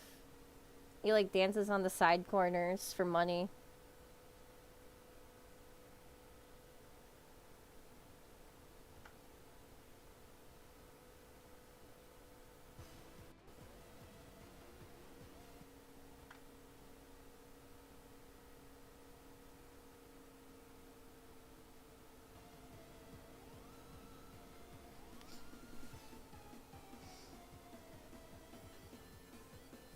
Be cooler and sweet. Florida's PUBG, California's Apex. What state is Fortnite? That's a good question. Texas is actually a pretty good guess. Because also here's a fun fact about Texas. They're an open combat state. So if like you and some guy you have issues with, like at a bar, or just like, hey, you want to take this outside, that's totally legal.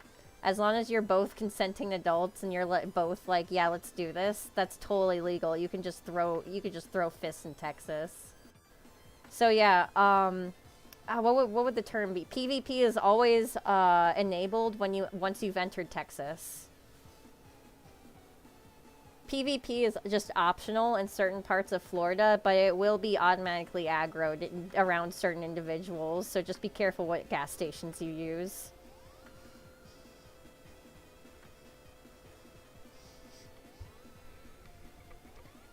Texas is Red Dead Online. Is Idaho even a state? That is funny you asked that. It is a state. It's way out in it's like the west. The state that I live in is like the swampiest one. like what would you like describe Florida as in like term? You know what? Florida. Australia Junior. Yeah, it's like little Australia, but there's more going on than that. Like, I'm gonna hang on. I'm gonna do this for everyone just to I got a better way to describe it. It's like if Mike Tyson were a state. If Mike Tyson were a state, it would be Florida. I mean, actually, more accurately, if Tom Petty was a state, it would be Florida, because Tom Petty is from Florida. I would say that because like you could say anything about like anything about like Florida, and people would just accept it as facts because of just how wild Florida can be. Yeah. This is true. Hang on, let me save this. Yeah. Cuz I'm going to make a point here. Just hold up, you guys. Hold up, you guys. Florida is GTA 6. You're not wrong. There is a good reason they chose Florida for GTA 6. Where is this thing? Where is this thing? I'm gonna show you guys how to survive. Where'd it go? I just saw it. Fuck.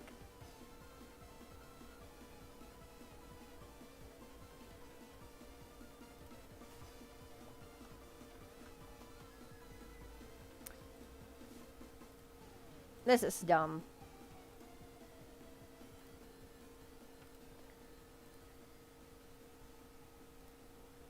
Okay, there.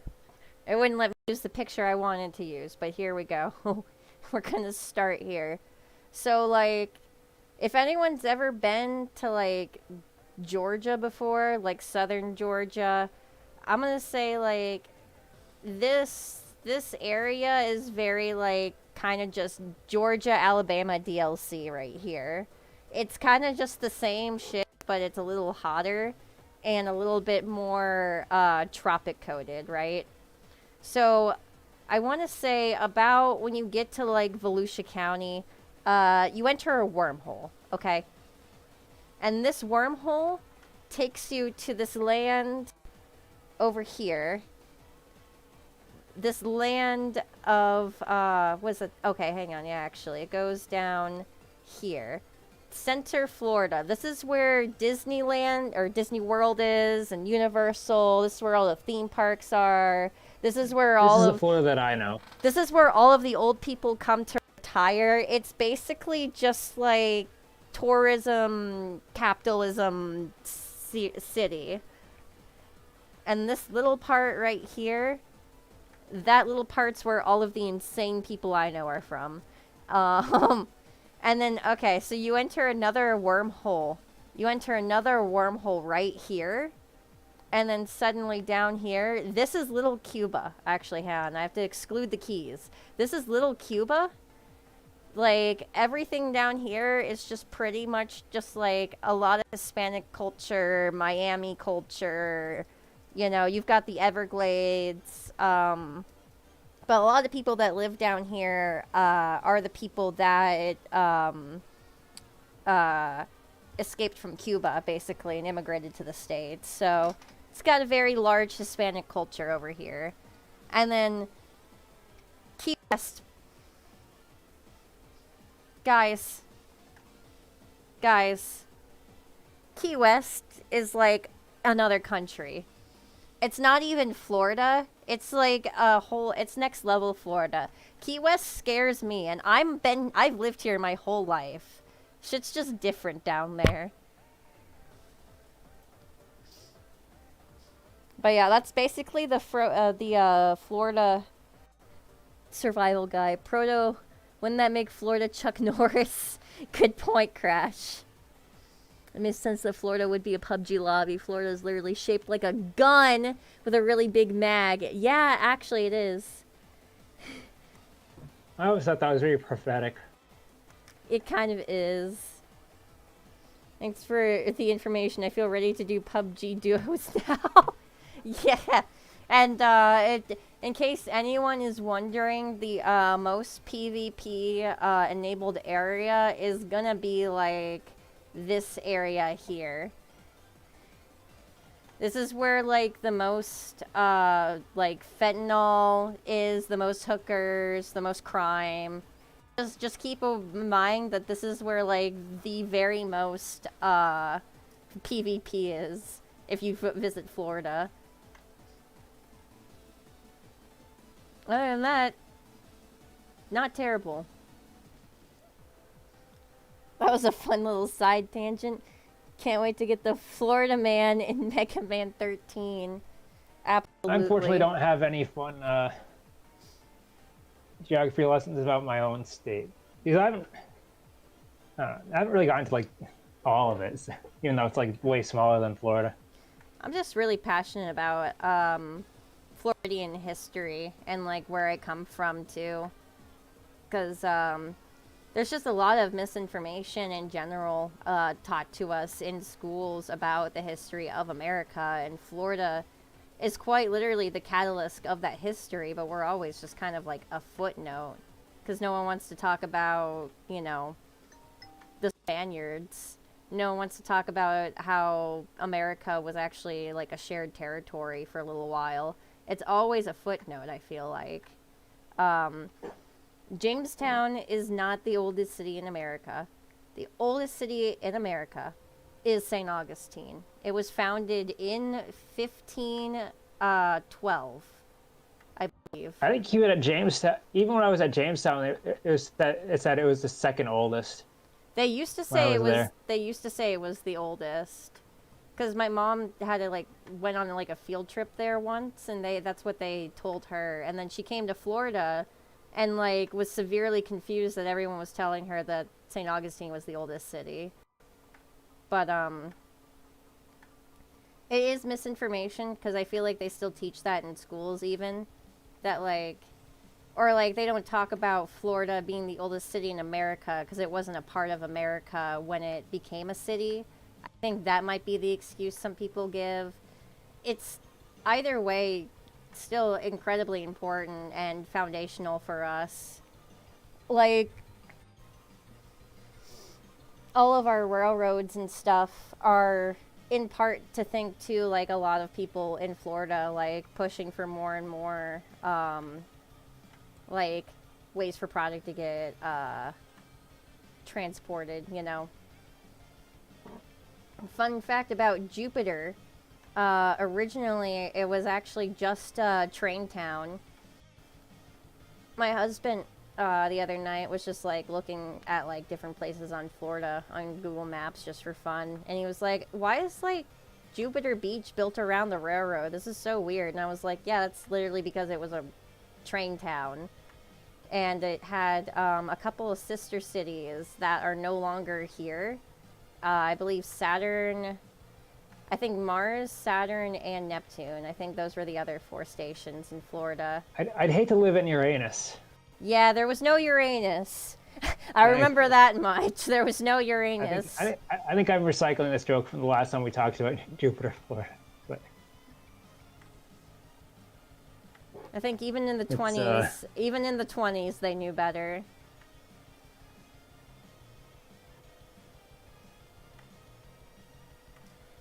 I'm sure there's a town somewhere with that name. What do you mean Spain kinda gave us Florida? Yeah. Oh wait, no, never mind. I do know actually what you're talking about. Never mind.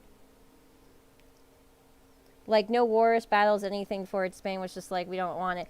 Yeah, no, I misread what you said. But, yeah, it was just more or Okay. less like, Spain, I think, was going through their own financial crisis at the time. So they were like, hey, America, like, no hard feelings. You kind of want this. We can't afford it anymore. And then we became an official state, actually, right before the Civil War happened. Which, I just have all kinds of Florida facts to tell today. Because, you know what the last state to surrender in the Civil War was? It was Florida. Was it Florida? It was Florida, yeah. Because all of the Confederate soldiers that were left ran into the swamp. And the Union soldiers, they were like, oh, Oh, okay. Yeah, we're not ready for that. You guys can kind of like stay there. That's literally the only reason why it took as long as it happened. Yeah, 1845 sounds right, just right before the Civil War happened. As a European, I just knew Florida has been a big swamp. Of course, the Spanish. Yeah. Man, is this actually going to be the stream I tell the story of Florida's history? I don't see why not. It is really fun if you don't know. So, basically, a long, long time ago, a Spaniard by the name Ponce de Leon, unlike popular belief, may make you think, Ponce de Leon was not looking for the Fountain of Youth. That was a clever ploy. You see, he really, really hated being the governor of, I think it was Jamaica or Puerto Rico. I always forget which one it was. But these were both Spanish territories at the time. And he was just kind of miserable there. He didn't like how, like, a lot of the people were being treated. He didn't like how he was being treated. And he kind of wanted to, like, get out and do his own thing. So he went to the king and queen. And he was like, listen, I've heard crazy stories that in this land here, there's, like, this fountain of youth. It'll make you young forever if you drink from it. I want permission to go search for it. And the king and queen, being like sheltered puppy dogs of people, they're like, oh, that sounds awesome. Yeah, we'd love to be young forever. You can go look for that. That sounds totally real and believable to me. So yeah, that is low-key kind of why he left to go find Florida. He just didn't like the job that he had, and he felt like he could do a better job somewhere else. And, they ended up kind of, like, crashing onshore, to be honest, from, like, the stories that are told. It was, like, a really, like, rainy night, and they couldn't really see anything, and they hit the shore. They were like, oh, shit, alright. But once they climbed up on the land, Ponce de Leon, like, went over these hills, and he just saw this, like, giant field of flowers, and then that is where the state got its name from, because he was like, ah, this is La Florida, land of the flowers. I wonder what happened in the timeline where he ended up in the Everglades instead. I don't know if I don't think we'd ever hear from Ponce de Leon ever again. And in a time, because in this time, too, the Florida panther was a lot more of a deadly predator. So, like, I don't know if we would have heard of him ever again if he landed in the Everglades. Interesting Florida lore. Yeah. So, yeah, from there, you know, they pretty much just settled in. They built structures.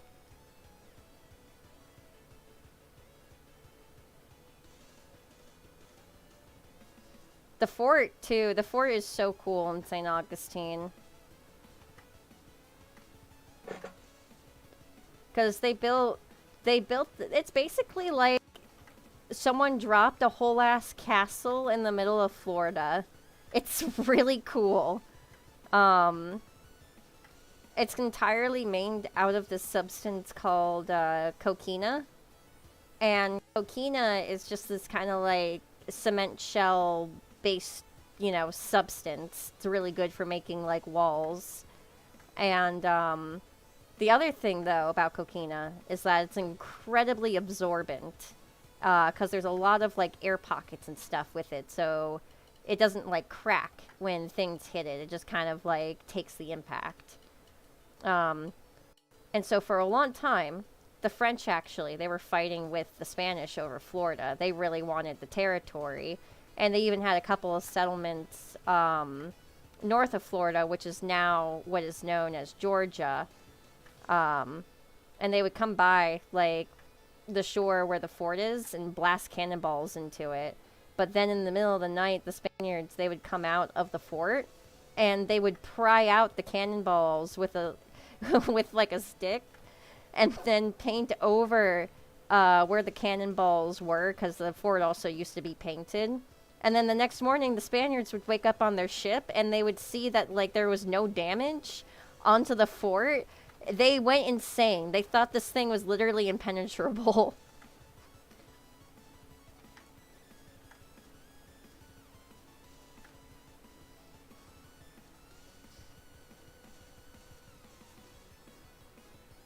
Is that why all the old people go to Florida? You know what? Probably. I mean, there is a Fountain of Youth attraction down here, which is also, fun fact, oldest theme park in America.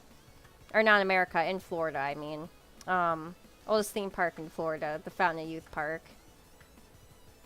But, guys, I'm just gonna be honest. If you go and visit it, it's not worth it to drink the nasty fountain water that they say is from the Fountain of Youth. It just tastes like metallic well water. I mean, I drank it when I was like 9, and I mean, I look still pretty young, but like, I don't feel like it was worth it. I feel like I have stomach ulcers from it.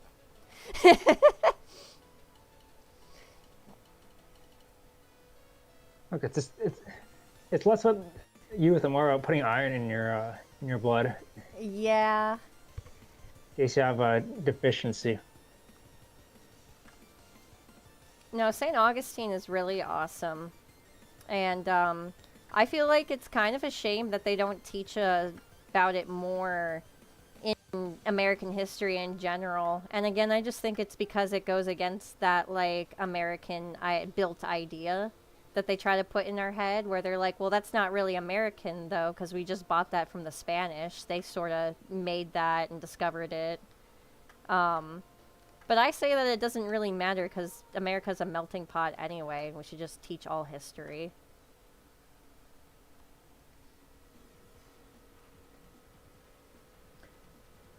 What about the Fountain of Youth that makes you say yes? It's like... I mean, it's a fun little, like, theme park to walk around outside of, like, drinking the water. They do, like, cannonball demonstrations where they show you, how the cannonballs were, like, loaded into the cannons and shot off. They'll shoot them in, like, other harbor and stuff for you. It's a lot of fun.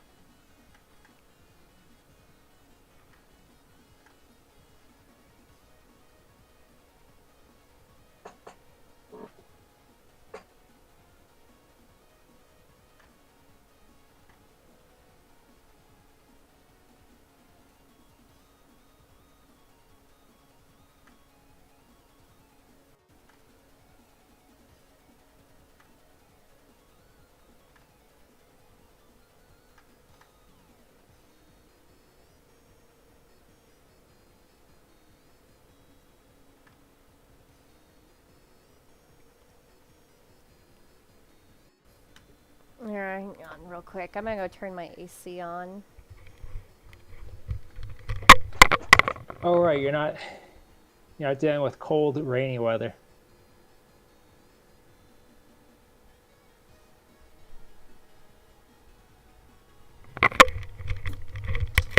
It's 81 degrees in my house. Jesus. It's a little warm for comfort. What about the fountain that makes you old? It's located on the beach. That makes you old.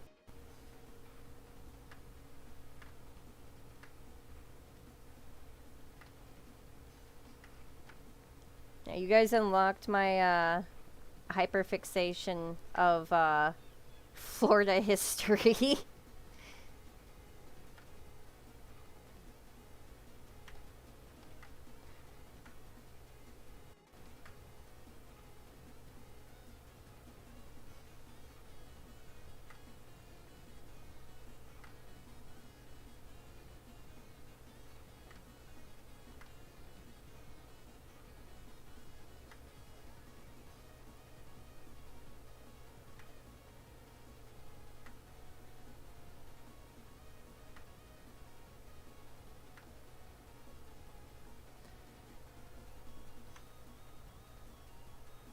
I've discovered worse fixations. Fair enough. Yeah, if anything, like, St. Augustine's just, like, cool to look into on your own. It really is, like, and this comes from someone who has been to Europe a couple times. Or, I don't know why I said it like that. I've been to Europe once. I've been to 2 different countries. It's just, like, the closest you can kind of get to something like that in America. Like, everything's kind of just built, especially the older parts of town. You can tell it was all built like a tiny little European town. Because the way that we build stuff over here is way different. Like, the streets are all, like, small. Like, you can tell they were made to, like, have horses go down them, not cars. But don't worry, people Probably try makes to... traffic a bit of a pain, but People still try to drive their giant SUV down the street that's meant for a horse. Yes, you are right, look, my Frodo. caveman princess needs to get through. Me and my 5 kids Brayden can't... needs to go to a soccer game. But actually, that's why I really like the city of St. Augustine, because, like, you're just encouraged to either walk more or take public transit, which, again, is kind of more like European core than it is anywhere else in Florida. Most of Florida, you're just expected to get around by your own car. Very different. It's not in America, but Montreal and Quebec City both have a lot of really cool European architecture and like stylings to them. That's really cool. So I think you'd like going there during the summer, not during the winter. I would never go there during the winter. That's pretty American, I see. That's funny. Yeah, I really liked Switzerland when I visited. I got to go to Switzerland and France. And to the cities that I can remember the most that I went to was Geneva, Gruyere, and Paris, obviously. You can't forget Paris.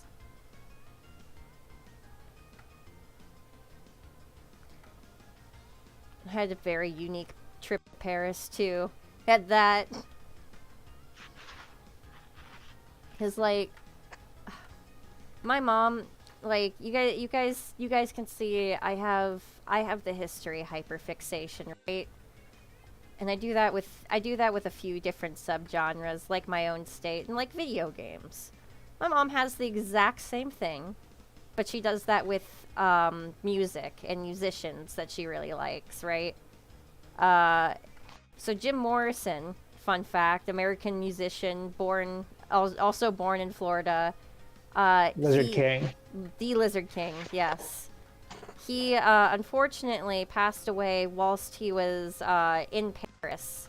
And because of the way that for some reason, I've read other cases like this before too, it's like a dickload of money to expedite a body from France to any country.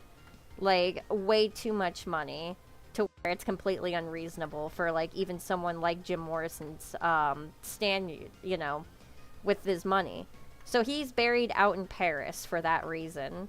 So my mother, whose hyperfixation is rock and roll artists, especially dead ones, had to go see his gravesite.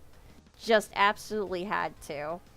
And that was also kind of the funny thing, is that, like, they categorize in this, like, this is like a really, really old cemetery too, you guys. There's people that have been dead for like 500 years in the cemetery. Like, even longer than that. It was pretty trippy to walk around. But Jim Morrison, you know, again, the stoner from Florida, was buried right next to all of these classical composers. That is pretty cool. I thought it was so funny. And I also even could, Wait, like... you say that classical composers weren't, like, partaking in some wacky substances? No, true. It's just like the image that you have is just so like skewed from like media. You know what I mean? Yeah. And you could tell my mom went up to like a tour guide and asked her the question with in French with her American accent, "Hey, where's Jim Morrison's grave at?" And like I couldn't understand what they were saying, but the facial expression on the tour guide's face was like, "Oh, this question again." And she like pointed my mom in the direction to go in. It's like, "Geez, man. They must really not like the Doors tourists around here."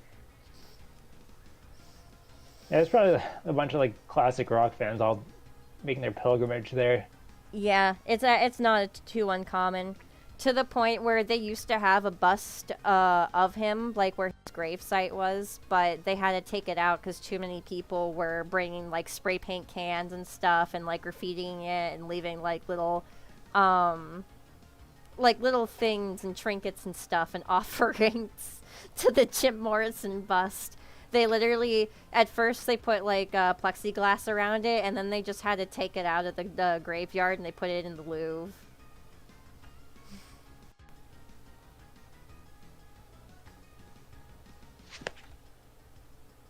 People go nutty over Jim Morrison. I don't blame them.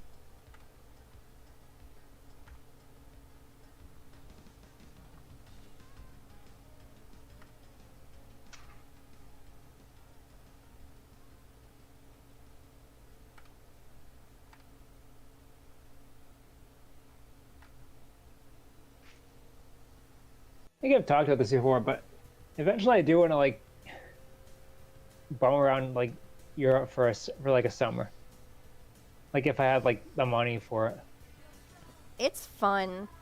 I I would But recommend. also I don't also I just have trouble speaking other languages and I also have like allergies to worry about, so I was gonna say I only recommend if like you go to Europe with like a group of people, um, and you also just need to like make sure you know like where you're going, the laws are, and the customs. Like you don't want to insult anybody.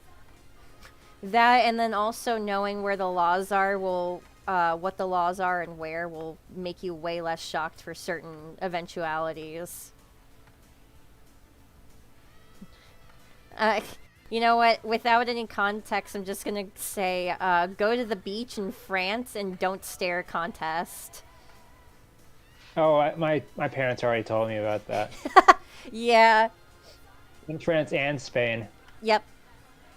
Totally legal. As long as the law is as far as I'm aware, as long as you're near a body of water, it's totally fine.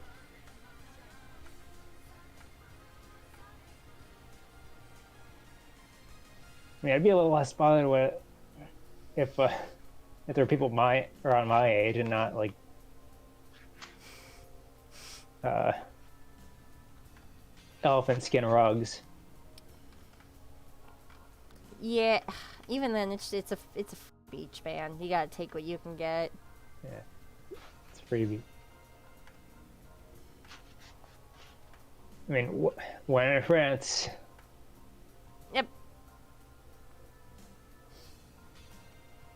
I also don't know if this is still a thing, but I remember my mom told me, like, in the 80s, apparently in Spain, they, like, totally decriminalized, like, weed to the point where was just super casual to, like, have it and smoke it and stuff.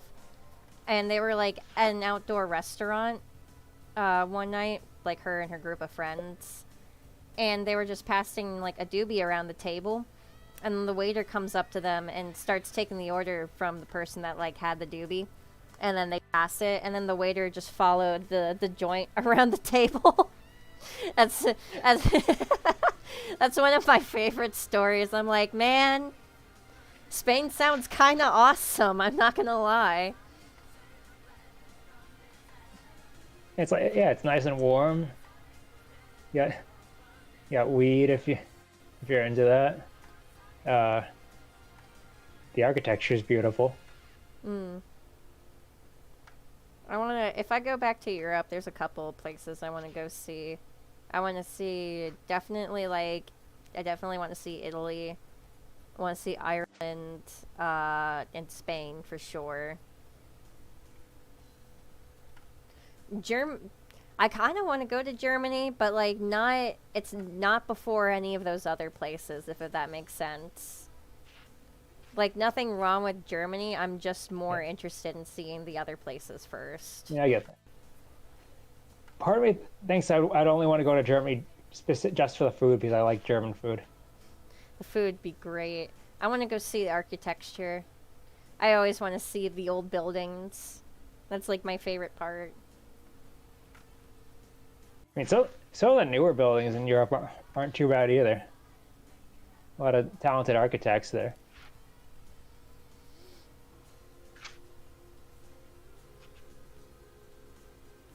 I'm pretty sure it's pretty much a British/American restriction at the beach. Thanks, Britain. Really cool. It's not their fault. I'm noticing any old world country that was formerly a dictatorship tends to be pretty chill democracy now for the most part. Yeah, it just like they're like, oh man, you know, they kind of like, I don't know, how do I like describe it? They kind of have just like their 1960s phase where it's like, oh hey man, you know, we've been pretty violent recently. Oh yeah. Also, I just noticed something wrong with the line art. Oh, Not the God. line art. The sketch layer. What did I do? Crash's hand is back. The hand is backwards for the sketch. You didn't do it. You didn't complete it yet, but the thumb's on the wrong side. Oh, what, over here? I'm waiting for the stream to catch up. Because that's literally The hand that you haven't done yet. yeah, that's has a literally easy to fix. There you go. Okay. So I just want that. I got really scared for a minute. I'm like, wait, what'd I do?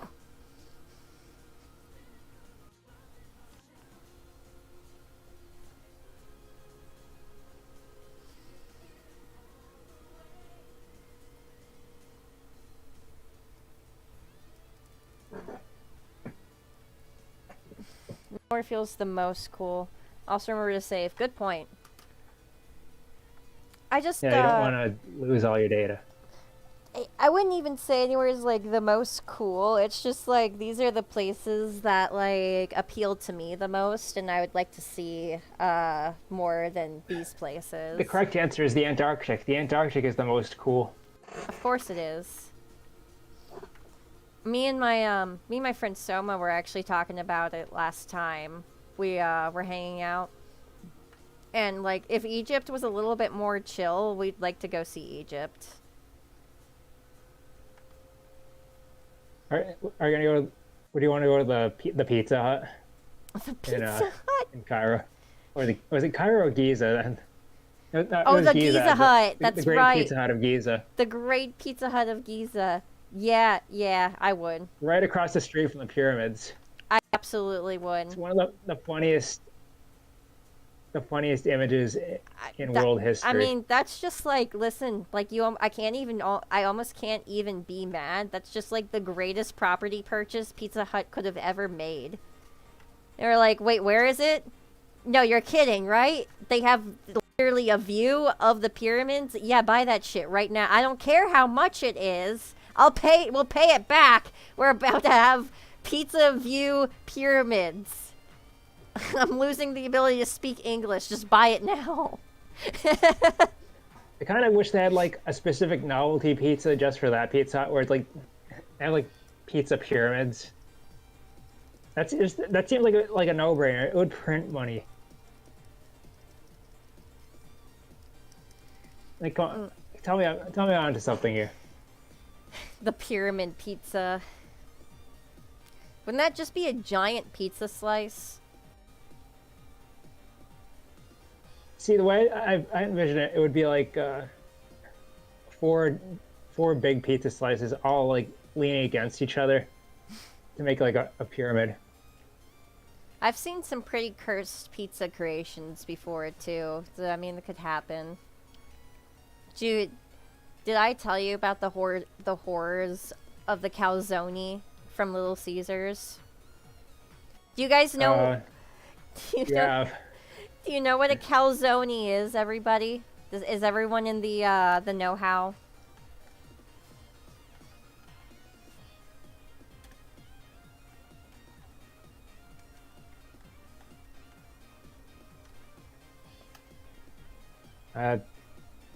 Seen each one.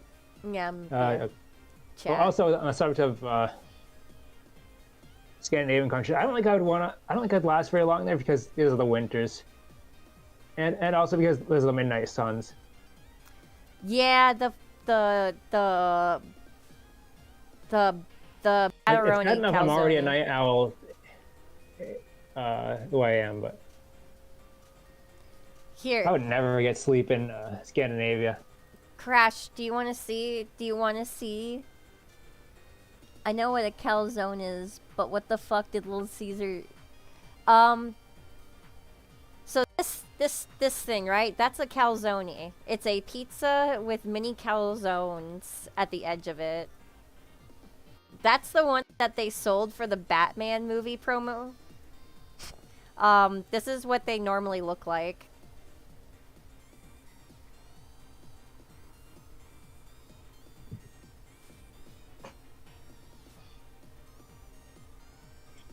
Yeah, this thing. So, fun fact, they're a pain in the ass to make. But the other side of that is like the cheese that they use inside these pockets. Bliss. I love that cheese. But other than that, they suck. I hate making them. And they're super greasy. I feel like an Italian ma dying on inside at like 10k kilometers from where I am. Yeah, this is what's good in America. They sell this to you as food.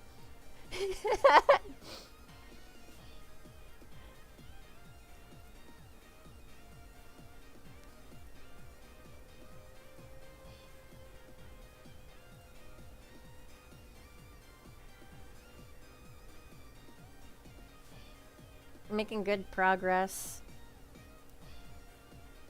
I mean, it couldn't be worse than KFC making trying to combine fried chicken with pizza.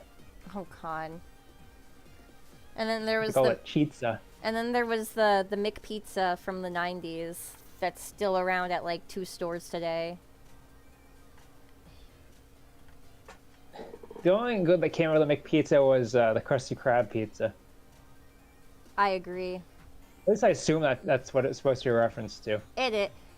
It seems like it's like not, but the timeline adds up because that pizza promo came out in 97 and the original pilot for SpongeBob also came out in 97. So like, or it didn't come out, more like the pilot was made in 97 and then it didn't release until 99, which is why it kind of looks the way it does. The first episode looks a little different because of that.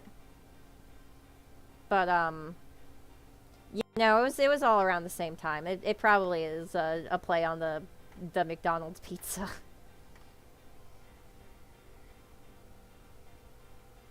I don't know if I don't know if letting it burn would be a bad thing. My culture bastardized pizza into a lasagna, so this can't phase me. Yeah, fair enough. I mean, you guys are also talking to, like, the person from the tropics. People put, like, horrific things on pizza down here. I worked at the Little Caesars in my town for, like, 3 years, and the things that people want on a pizza that don't belong there would blow your Getting mind. orders from the Teenage Mutant Ninja Turtles. I'm not even talking about, like, oh, anchovies this, anchovy. No, we didn't even have... Anchovies are child's play. We didn't even have anchovies. We had banana peppers. And people would get like, yeah, can I get like pineapple and banana pepper and I want mushroom and like sausage and bacon. It's just like, Jesus Christ. Pick one topping, please. Pick 2. Pick 3 if you're feeling funky. What is up with all of this? I don't want to taste the pizza. I just want to eat toppings. The pizza is a vehicle. Yeah. Good luck on having it cook all the way. There's many mafiosos in Chicago still. Yeah, I mean, they're just kind of more low-key. Pineapple, banana, pepper, mushroom, bacon. Sounds good, though. Ah, it's just always... It was always the smell. The smell of it was awful.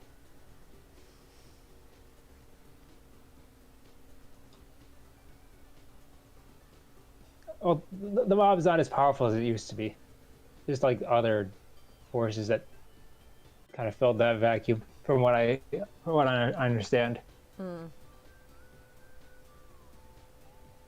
I just don't like pineapple on pizza. Thanks, Canada. I mean, that's more of a Californian thing. I don't know. Canada invented pineapple pizza. That also makes sense, though. Zachy, how dare you? And tried to blame it on Hawaii. Zachy, everything that Canada does is your fault from now on. How dare you?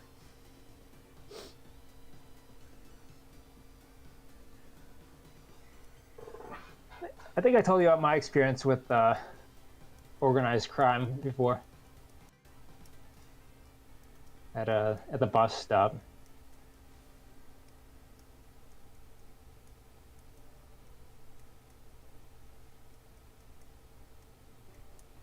But I like Genoa salami.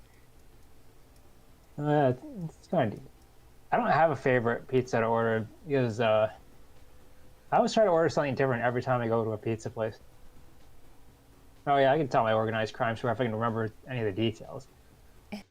So this was when I was doing IT training in a city. So I just I'm done with my training. I'm going over to the bus stop, but I realized that my bus pass ran out, so I have to pay with my cash. But while I'm like compiling my cash and like getting that ready for the bus, this really sketchy looking guy just goes up to me, offering to just give me a bus pass, which anywhere else like it might not be that bad, but like this is like a city, and it's a city infamous for having like a lot of crime. So naturally, that it just seemed too good to be true.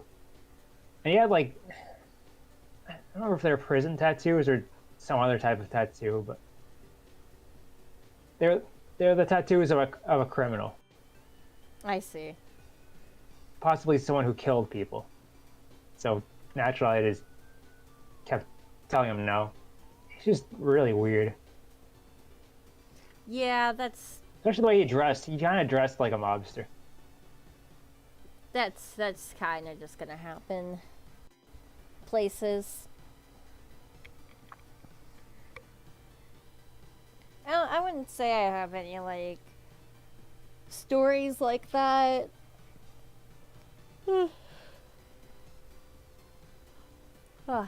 Definitely, like, you know, I grew up in an extremely liberal place, we'll just say. Keep it short and sweet.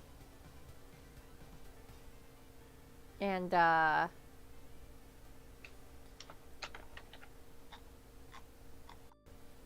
don't know, like, there's just so many different people that, like, you know, came in and out of, like, our life that we knew as, like, family friends. And then, you know, I'd get a little older and be like, oh, that wasn't my uncle. That was my mom's drug dealer. It's just like, I'm like, wait a minute. I don't have an Uncle Joey. Oh, that guy was selling my mom weed. Okay. Things like more like stories like that. I don't really have a lot of stories where I directly like encountered danger like that outside of like, a few really just benign instances where like you just have to act casual around people, you know. That's definitely one lesson I've learned is if you don't belong somewhere, just act like you do and you'll be fine.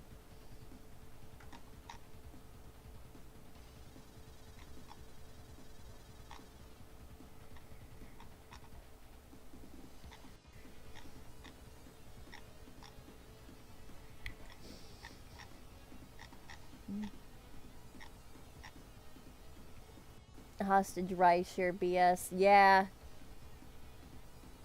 It's a different turn than I thought. I mean, being your uncle and being your mom's drug dealer, not mutually exclusive, but yeah, I get it. Yeah, no. Not someone who was actually related to me at all. That was just something that was explained to me where I was like, why are we going here? Why do we go over here? How do you know this guy?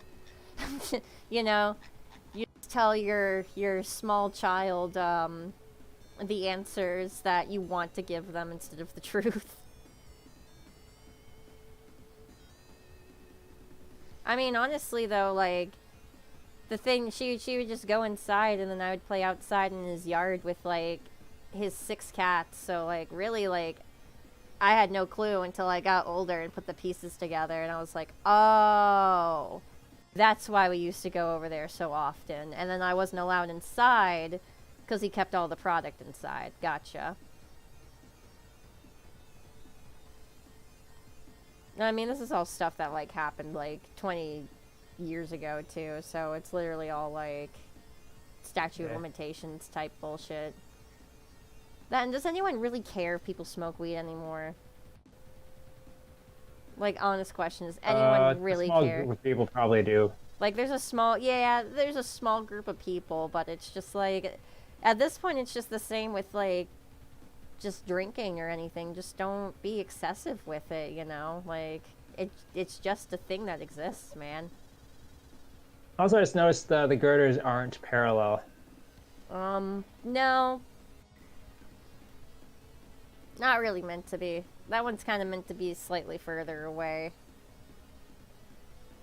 Should they be parallel? I thought that's what Crash said earlier, but Maybe I wasn't reading properly.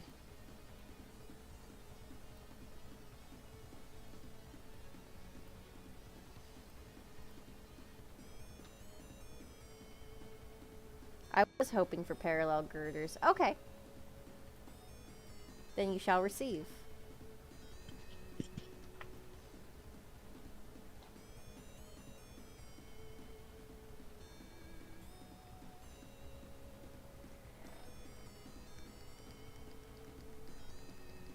Not letting the miner get to the stash. No, yeah.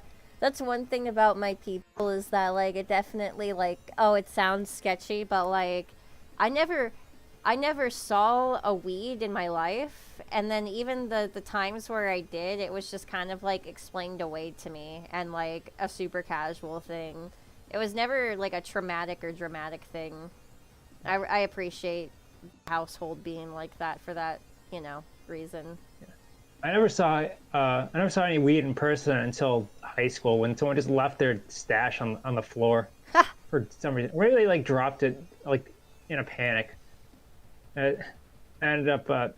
I'm sorry, you're gonna hate me for this, but I kind of snitched and tattled on.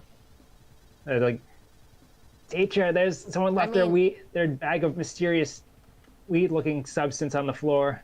I mean, at that point, you know, that's more or less, that's kind of on them. What you doing bring your stash to school and then just leaving it on the floor? That's their fault, man. You did the right thing. Well, they were gonna smoke it in the woods, probably, like all the other stoners at my school. I mean, more than likely, yeah, but that's still just like, bro, you are an idiot. You need to learn the lesson. Don't do that shit. Again, you probably did the right thing by getting him in trouble while he was in school still instead of later. Yeah, maybe he should have waited like a year before he started like smoking. But I was such a teacher's pet tattletale when I was younger. It was the embodiment of lawful good.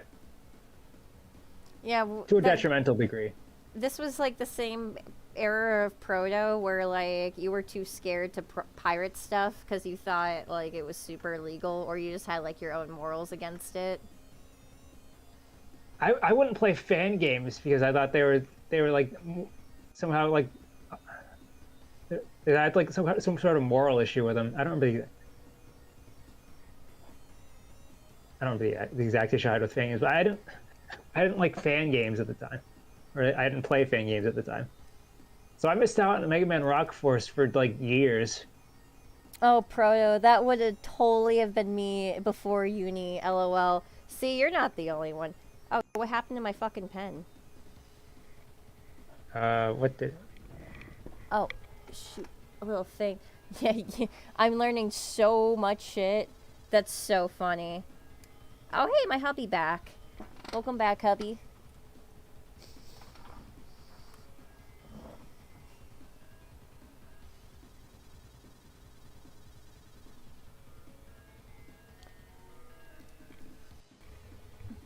I would say, like, I was kind of more neutral. Up until I turned like 18, and then I kind of just was like, you know what? Everything's a lie. I'm gonna just do whatever I want. And then I did. And I only regret a little bit of it, but I learned a lot. And I'm still here, so you know what? That's the important part.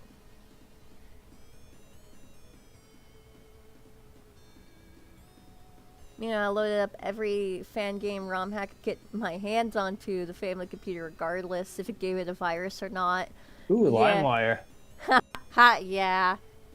Oh, that's also probably another reason why I didn't really see pirating as a big issue, because my sister would just get stuff from LimeWire and like openly pirate music around me. I'm like, oh well, you know what? Guess it's not that big of a crime. My sister made it look cool, so it can't be that bad.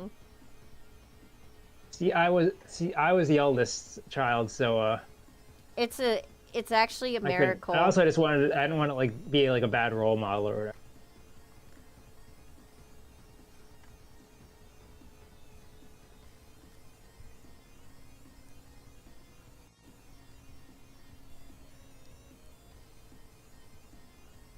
Ultra Mega Man 25 surely contains no viruses. Yeah. Mario Forever? Oh, yeah. Oh, god damn it. I forgot what it was, but the one and only time I ever gave, like, my laptop Trojan virus was because I was actually trying to download a Sonic fan game, which did actually totally make me want to not play fan games for years, because I had What that... fan game even was it? I can't tell you anymore. This was so long ago. This was like You like before... describe it. I don't even know. I really don't know. This was like 2011, my dude. I forgot. I kind of remember the screenshots, but it low-key could have just been like a fake game for idiot babies to download. You know what I mean? Could have been pretending to be like a real fan game. That was the one and only time I ever gave my old laptop a Trojan, was because I was a stupid kid. The one time my one virus experience that I really remember was when I was like browsing on a website. I forgot to change like my ad blocker settings for private windows. So I was like, the ads aren't causing that much harm. And this surely the site needs my support. And then a virus like through the ads, a virus like automatically downloaded itself onto my computer. Luckily, my antivirus caught and killed it before it could cause any harm, but I learned my lesson.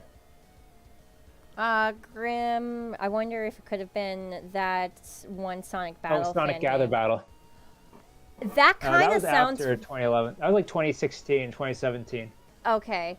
Yeah, no, this had to have been... This game had to have existed, like, in 2011. Because that's when I had, full reign of the laptop for the first time, and then after I gave the computer a virus, I got the laptop taken away for about Off the 6 top of my head, I'm months. trying to think of like fan games from that era. Let's see, there's Sonic XG, Sonic Retro, or no, Retro Sonic, not to be confused with Sonic Retro. Sonic Legends, I believe one of them was called. Sonic Axiom. Any of those ringing a bell?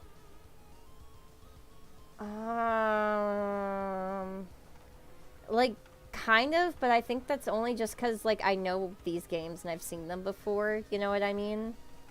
Yeah. I really can't remember which one was the one that gave me a virus.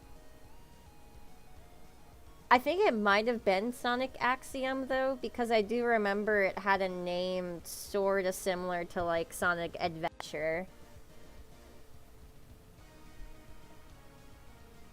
First time I installed a fan game, it just opened furry porn of Sonic and Shadow. No! No! I'm so sorry. That's not the Sonic X Shadow Generations I wanted to download. No. Malware downloading experience. I've had several scary adware experiences and nightmares about malware experiences. Oof. Funnily I enough, think my virus was technically adware because it came from an ad. funnily enough, I don't think I ever had a malware problem with any Mega Man downloads. I think Mega Man fan games are just honest. LOL. Yeah, that's good. It was just a troll installment. Yeah. Furry pillows of Dan and Aaron.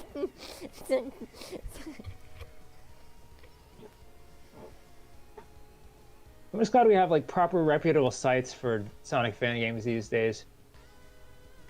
Yeah, definitely. I was like the Wild West out there. It's also just good to, like, you know, teach your kids maybe don't download things from sus links.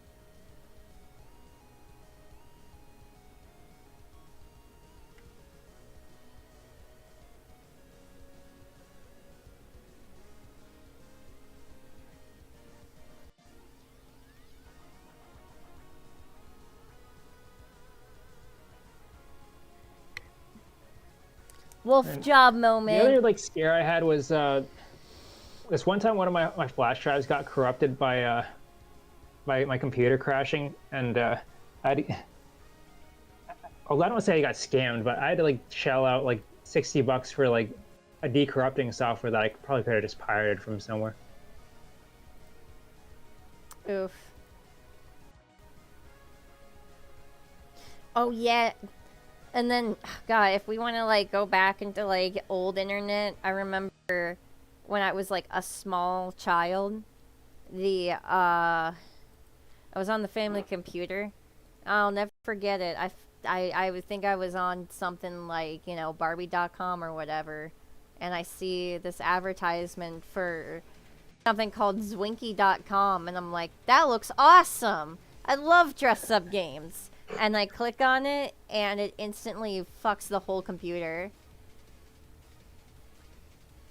I don't know what I don't even know if I downloaded something. I really kind of, like, the way I remember it is I just clicked on this link, and then everything was bad. Everything went wrong. My dad had to come in the room and fix it. He's like, what did you click on? What did you download? I was like, I didn't do anything. I just wanted to play on Zwinky.com.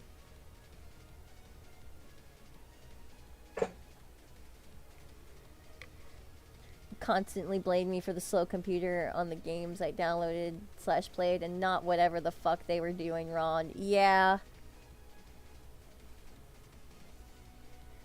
I guess it was computers that last more than 2 years now. Yeah.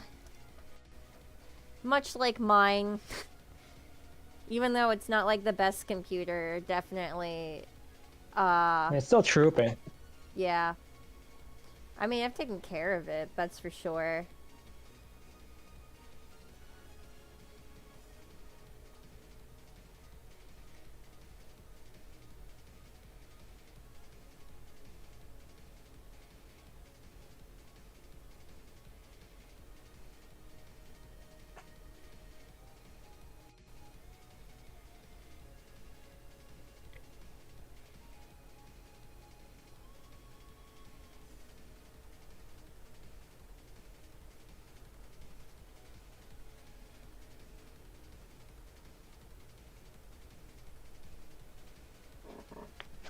Here's hoping my newest can last a pretty long time without much maintenance.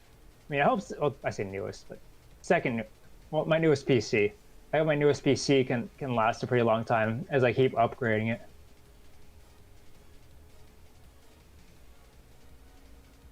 Because I haven't really upgraded it yet. It's been the same as when I put it together. Yeah, I'm definitely, even though it's still a good computer, I'm definitely in the market for a new one because it is old and it has been giving me troubles when we stream. Yeah. Good stream so I mean, far. unless you can though. unless you can find like an upgrade for it, and still stay on Windows 10. I don't know if I can. That's the thing. And like everything right now is just Windows 11. Just like so disinterested. But I mean, if I wish Linux had support for every game under the sun. I mean, if I like got out of the box. if I got like a Windows 10 recovery disk, do you think it would matter though?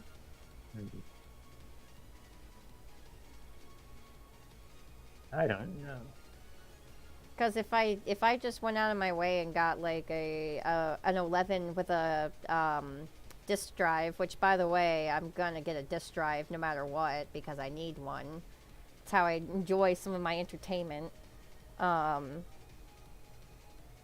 Yeah, I could just honestly get like a Windows 10 recovery disk and then just have Windows 10 installed on this thing. I just hope Microsoft doesn't have like ways around that, just to, like fuck us over. Perhaps I should probably look into it. I'm sure other people have had the idea before.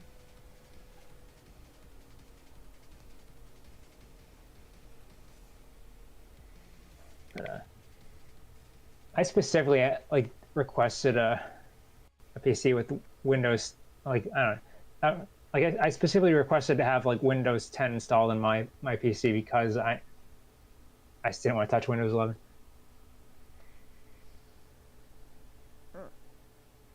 I just don't care for it. Why should I have to pay extra for like an OS that has less of the bullshit? I know. And even like the better version still has like vibe coding, Vibe coding.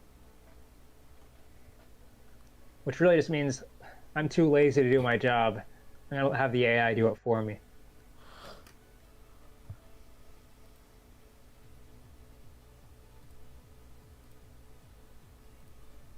Oh yeah, also that does remind me. I do need to like start conducting experiments with Linux on my old laptop.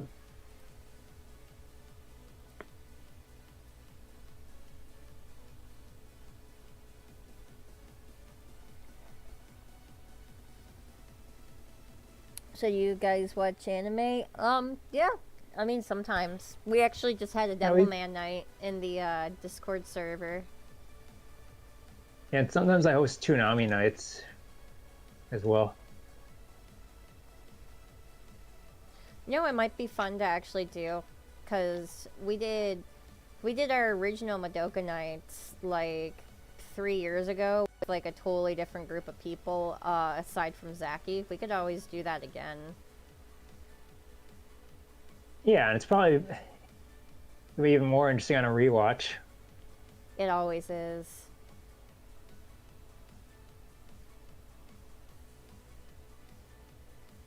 Even if I did go in like a little pre-spoiled. Don't remember if I told you about that, but yeah, I did go in like a little pre-spoiled, but just from just browsing the internet in my spare time, like not even knowing we were gonna like have it on the list. Yeah, a lot of people know about the twist with Mommy in like the first couple episodes just because of pop culture osmosis. I mean, when you literally have like, and I won't spoil it for anyone in the chat that has not seen Madoka, but like when you have merch surrounded by like the event that you know, completely changes the show, kind of like, I don't know. It makes it hard to hide that, we'll say.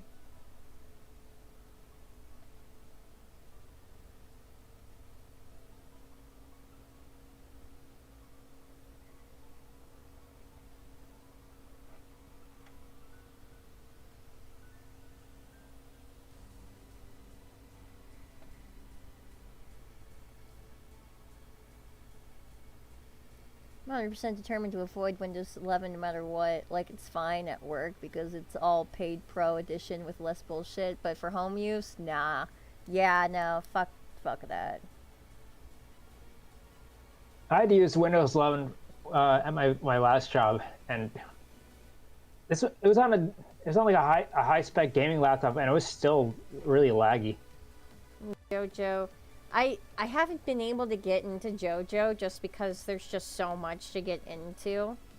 It's why, like, I understand why people can't get into Sailor Moon, even though I know that they would like it, because there's just so much to consume. And, like, sometimes you don't know even where to start. Like, with Sailor Moon, it's like, do you start with the manga? Do you start with the 90s anime? Do you start with Crystal? The spoiler alert, the answer is you start with the anime and then you go read the manga if you want more context. The Crystal is bad. Crystal is just straight up bad. I don't like Sailor Moon Crystal. Oh, well, actually, it got better after season 2. Shut up, it's bad. I don't like Sailor Moon Crystal at all. It did not get better after season 2.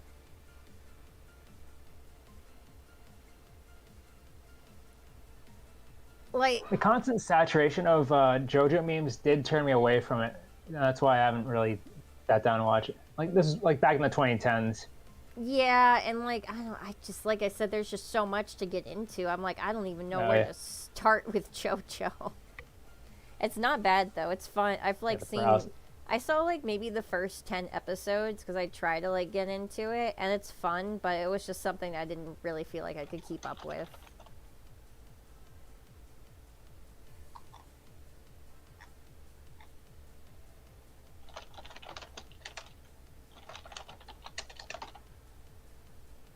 I also really like Soul Eater. A Kill la Kill is always a favorite for me. Although it's my jam during high school when I was watching it with my friends. It's funny though, cause like I say a lot that Soul Eater is one of my favorite animes, but I've never finished it to this day. I really like Soul Eater. I've just never gone back and finished it. I liked it, and I also haven't finished it. That's in part though because I heard that it kind of had a botched ending because the manga wasn't finished yet, and they didn't know how the manga was gonna end, so they kind of Full Metal Alchemist it, if that makes sense. You know what I mean? Because I think the same thing happened with Full Metal Alchemist, where like the manga wasn't quite done yet, but they wanted to end the anime, so they just kind of like made up an ending. Oh, like Scott Pilgrim. Yeah.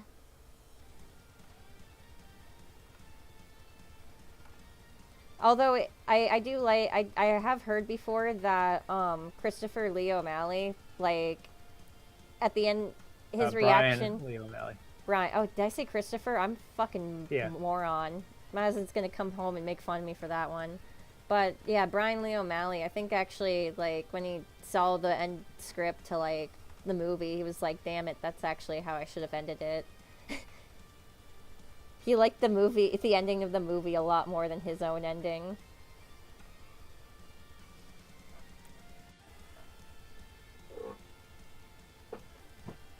But yeah, most of my experience watching Soul Eater was just me and my friend watching it like during lunch, like random episodes or like highlights of the episode during lunch on his iPhone.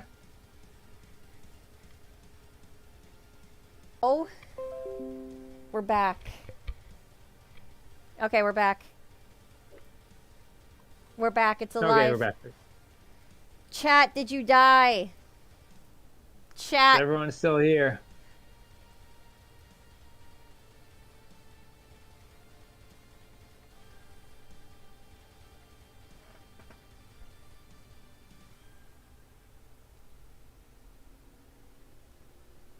Okay, yeah, cool. I lived. Everyone lived. Cool. Great, welcome back. Good.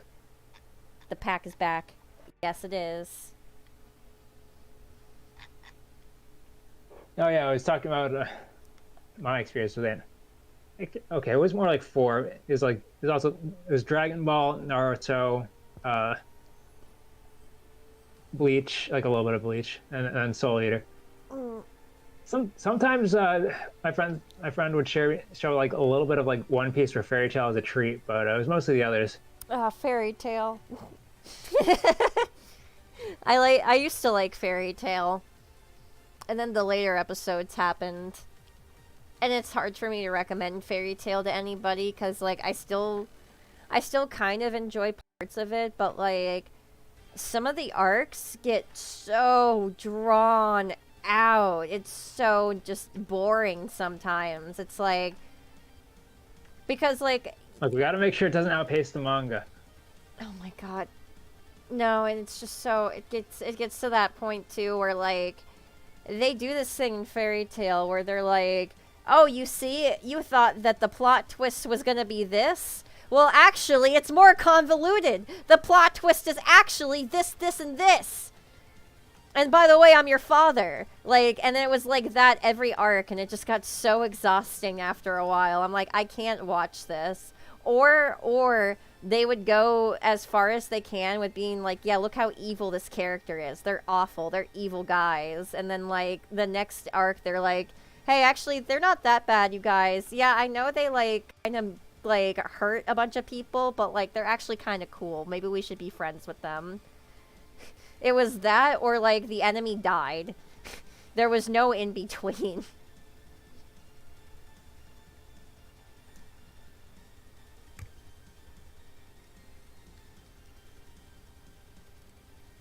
Yu-Gi-Oh. Yeah. Fun fact also about my older sister is she was not only a Pokemon fan, but such a big Pokemon fan that if she heard me watching Yu-Gi-Oh, minding my own business in the other room, she would run into the room and then turn it off. I'm not kidding, and it would make me so upset to the point where I just stopped watching Yu-Gi-Oh because I literally couldn't. Not with her around. I wanted to get into Yu-Gi-Oh when I was a kid, but I literally just did not have the chance to. I'm sure I would think it's cool if I gave it a chance, but I'm just too busy nowadays. I never disliked Pokemon, but I also never really got into it the same way like people around me super got into it. Yeah, like for a lot of like the people I knew growing up, Pokemania was like still growing up. I mean, it was still like going on. So it just entered the Y2K phase. It never really stopped. But I never really got into it.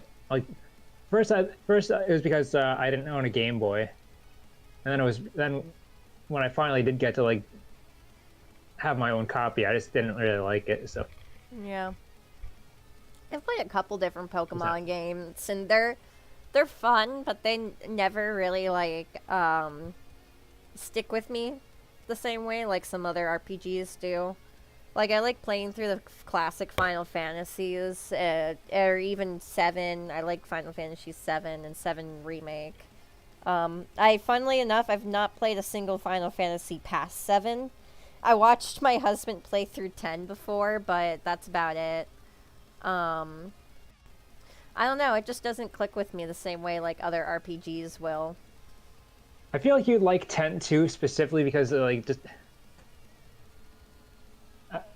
I guess like the story and like the setup of the I haven't played with it, but like I don't know, I just feel like it's kind of like something you would like. It's hard to really explain. I think Biscuits played 10-2 before. I don't remember if he liked it or not, but I might be willing to check it out. I think we actually have it.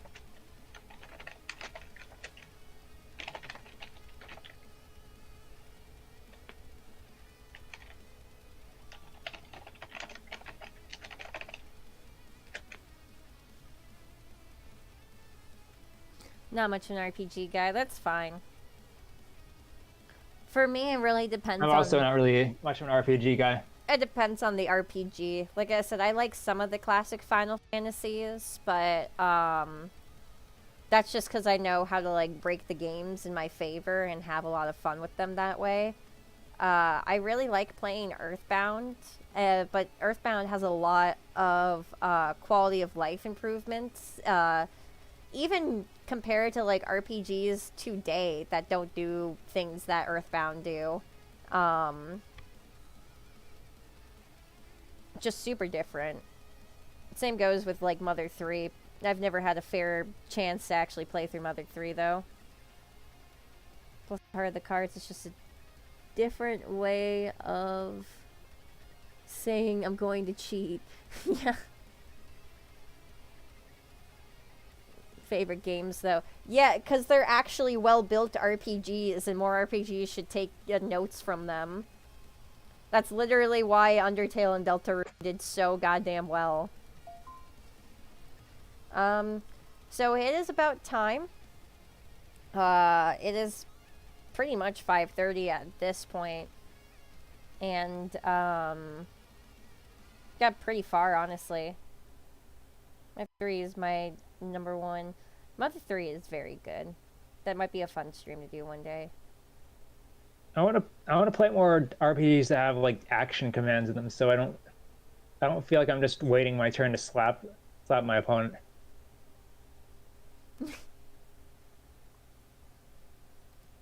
All right.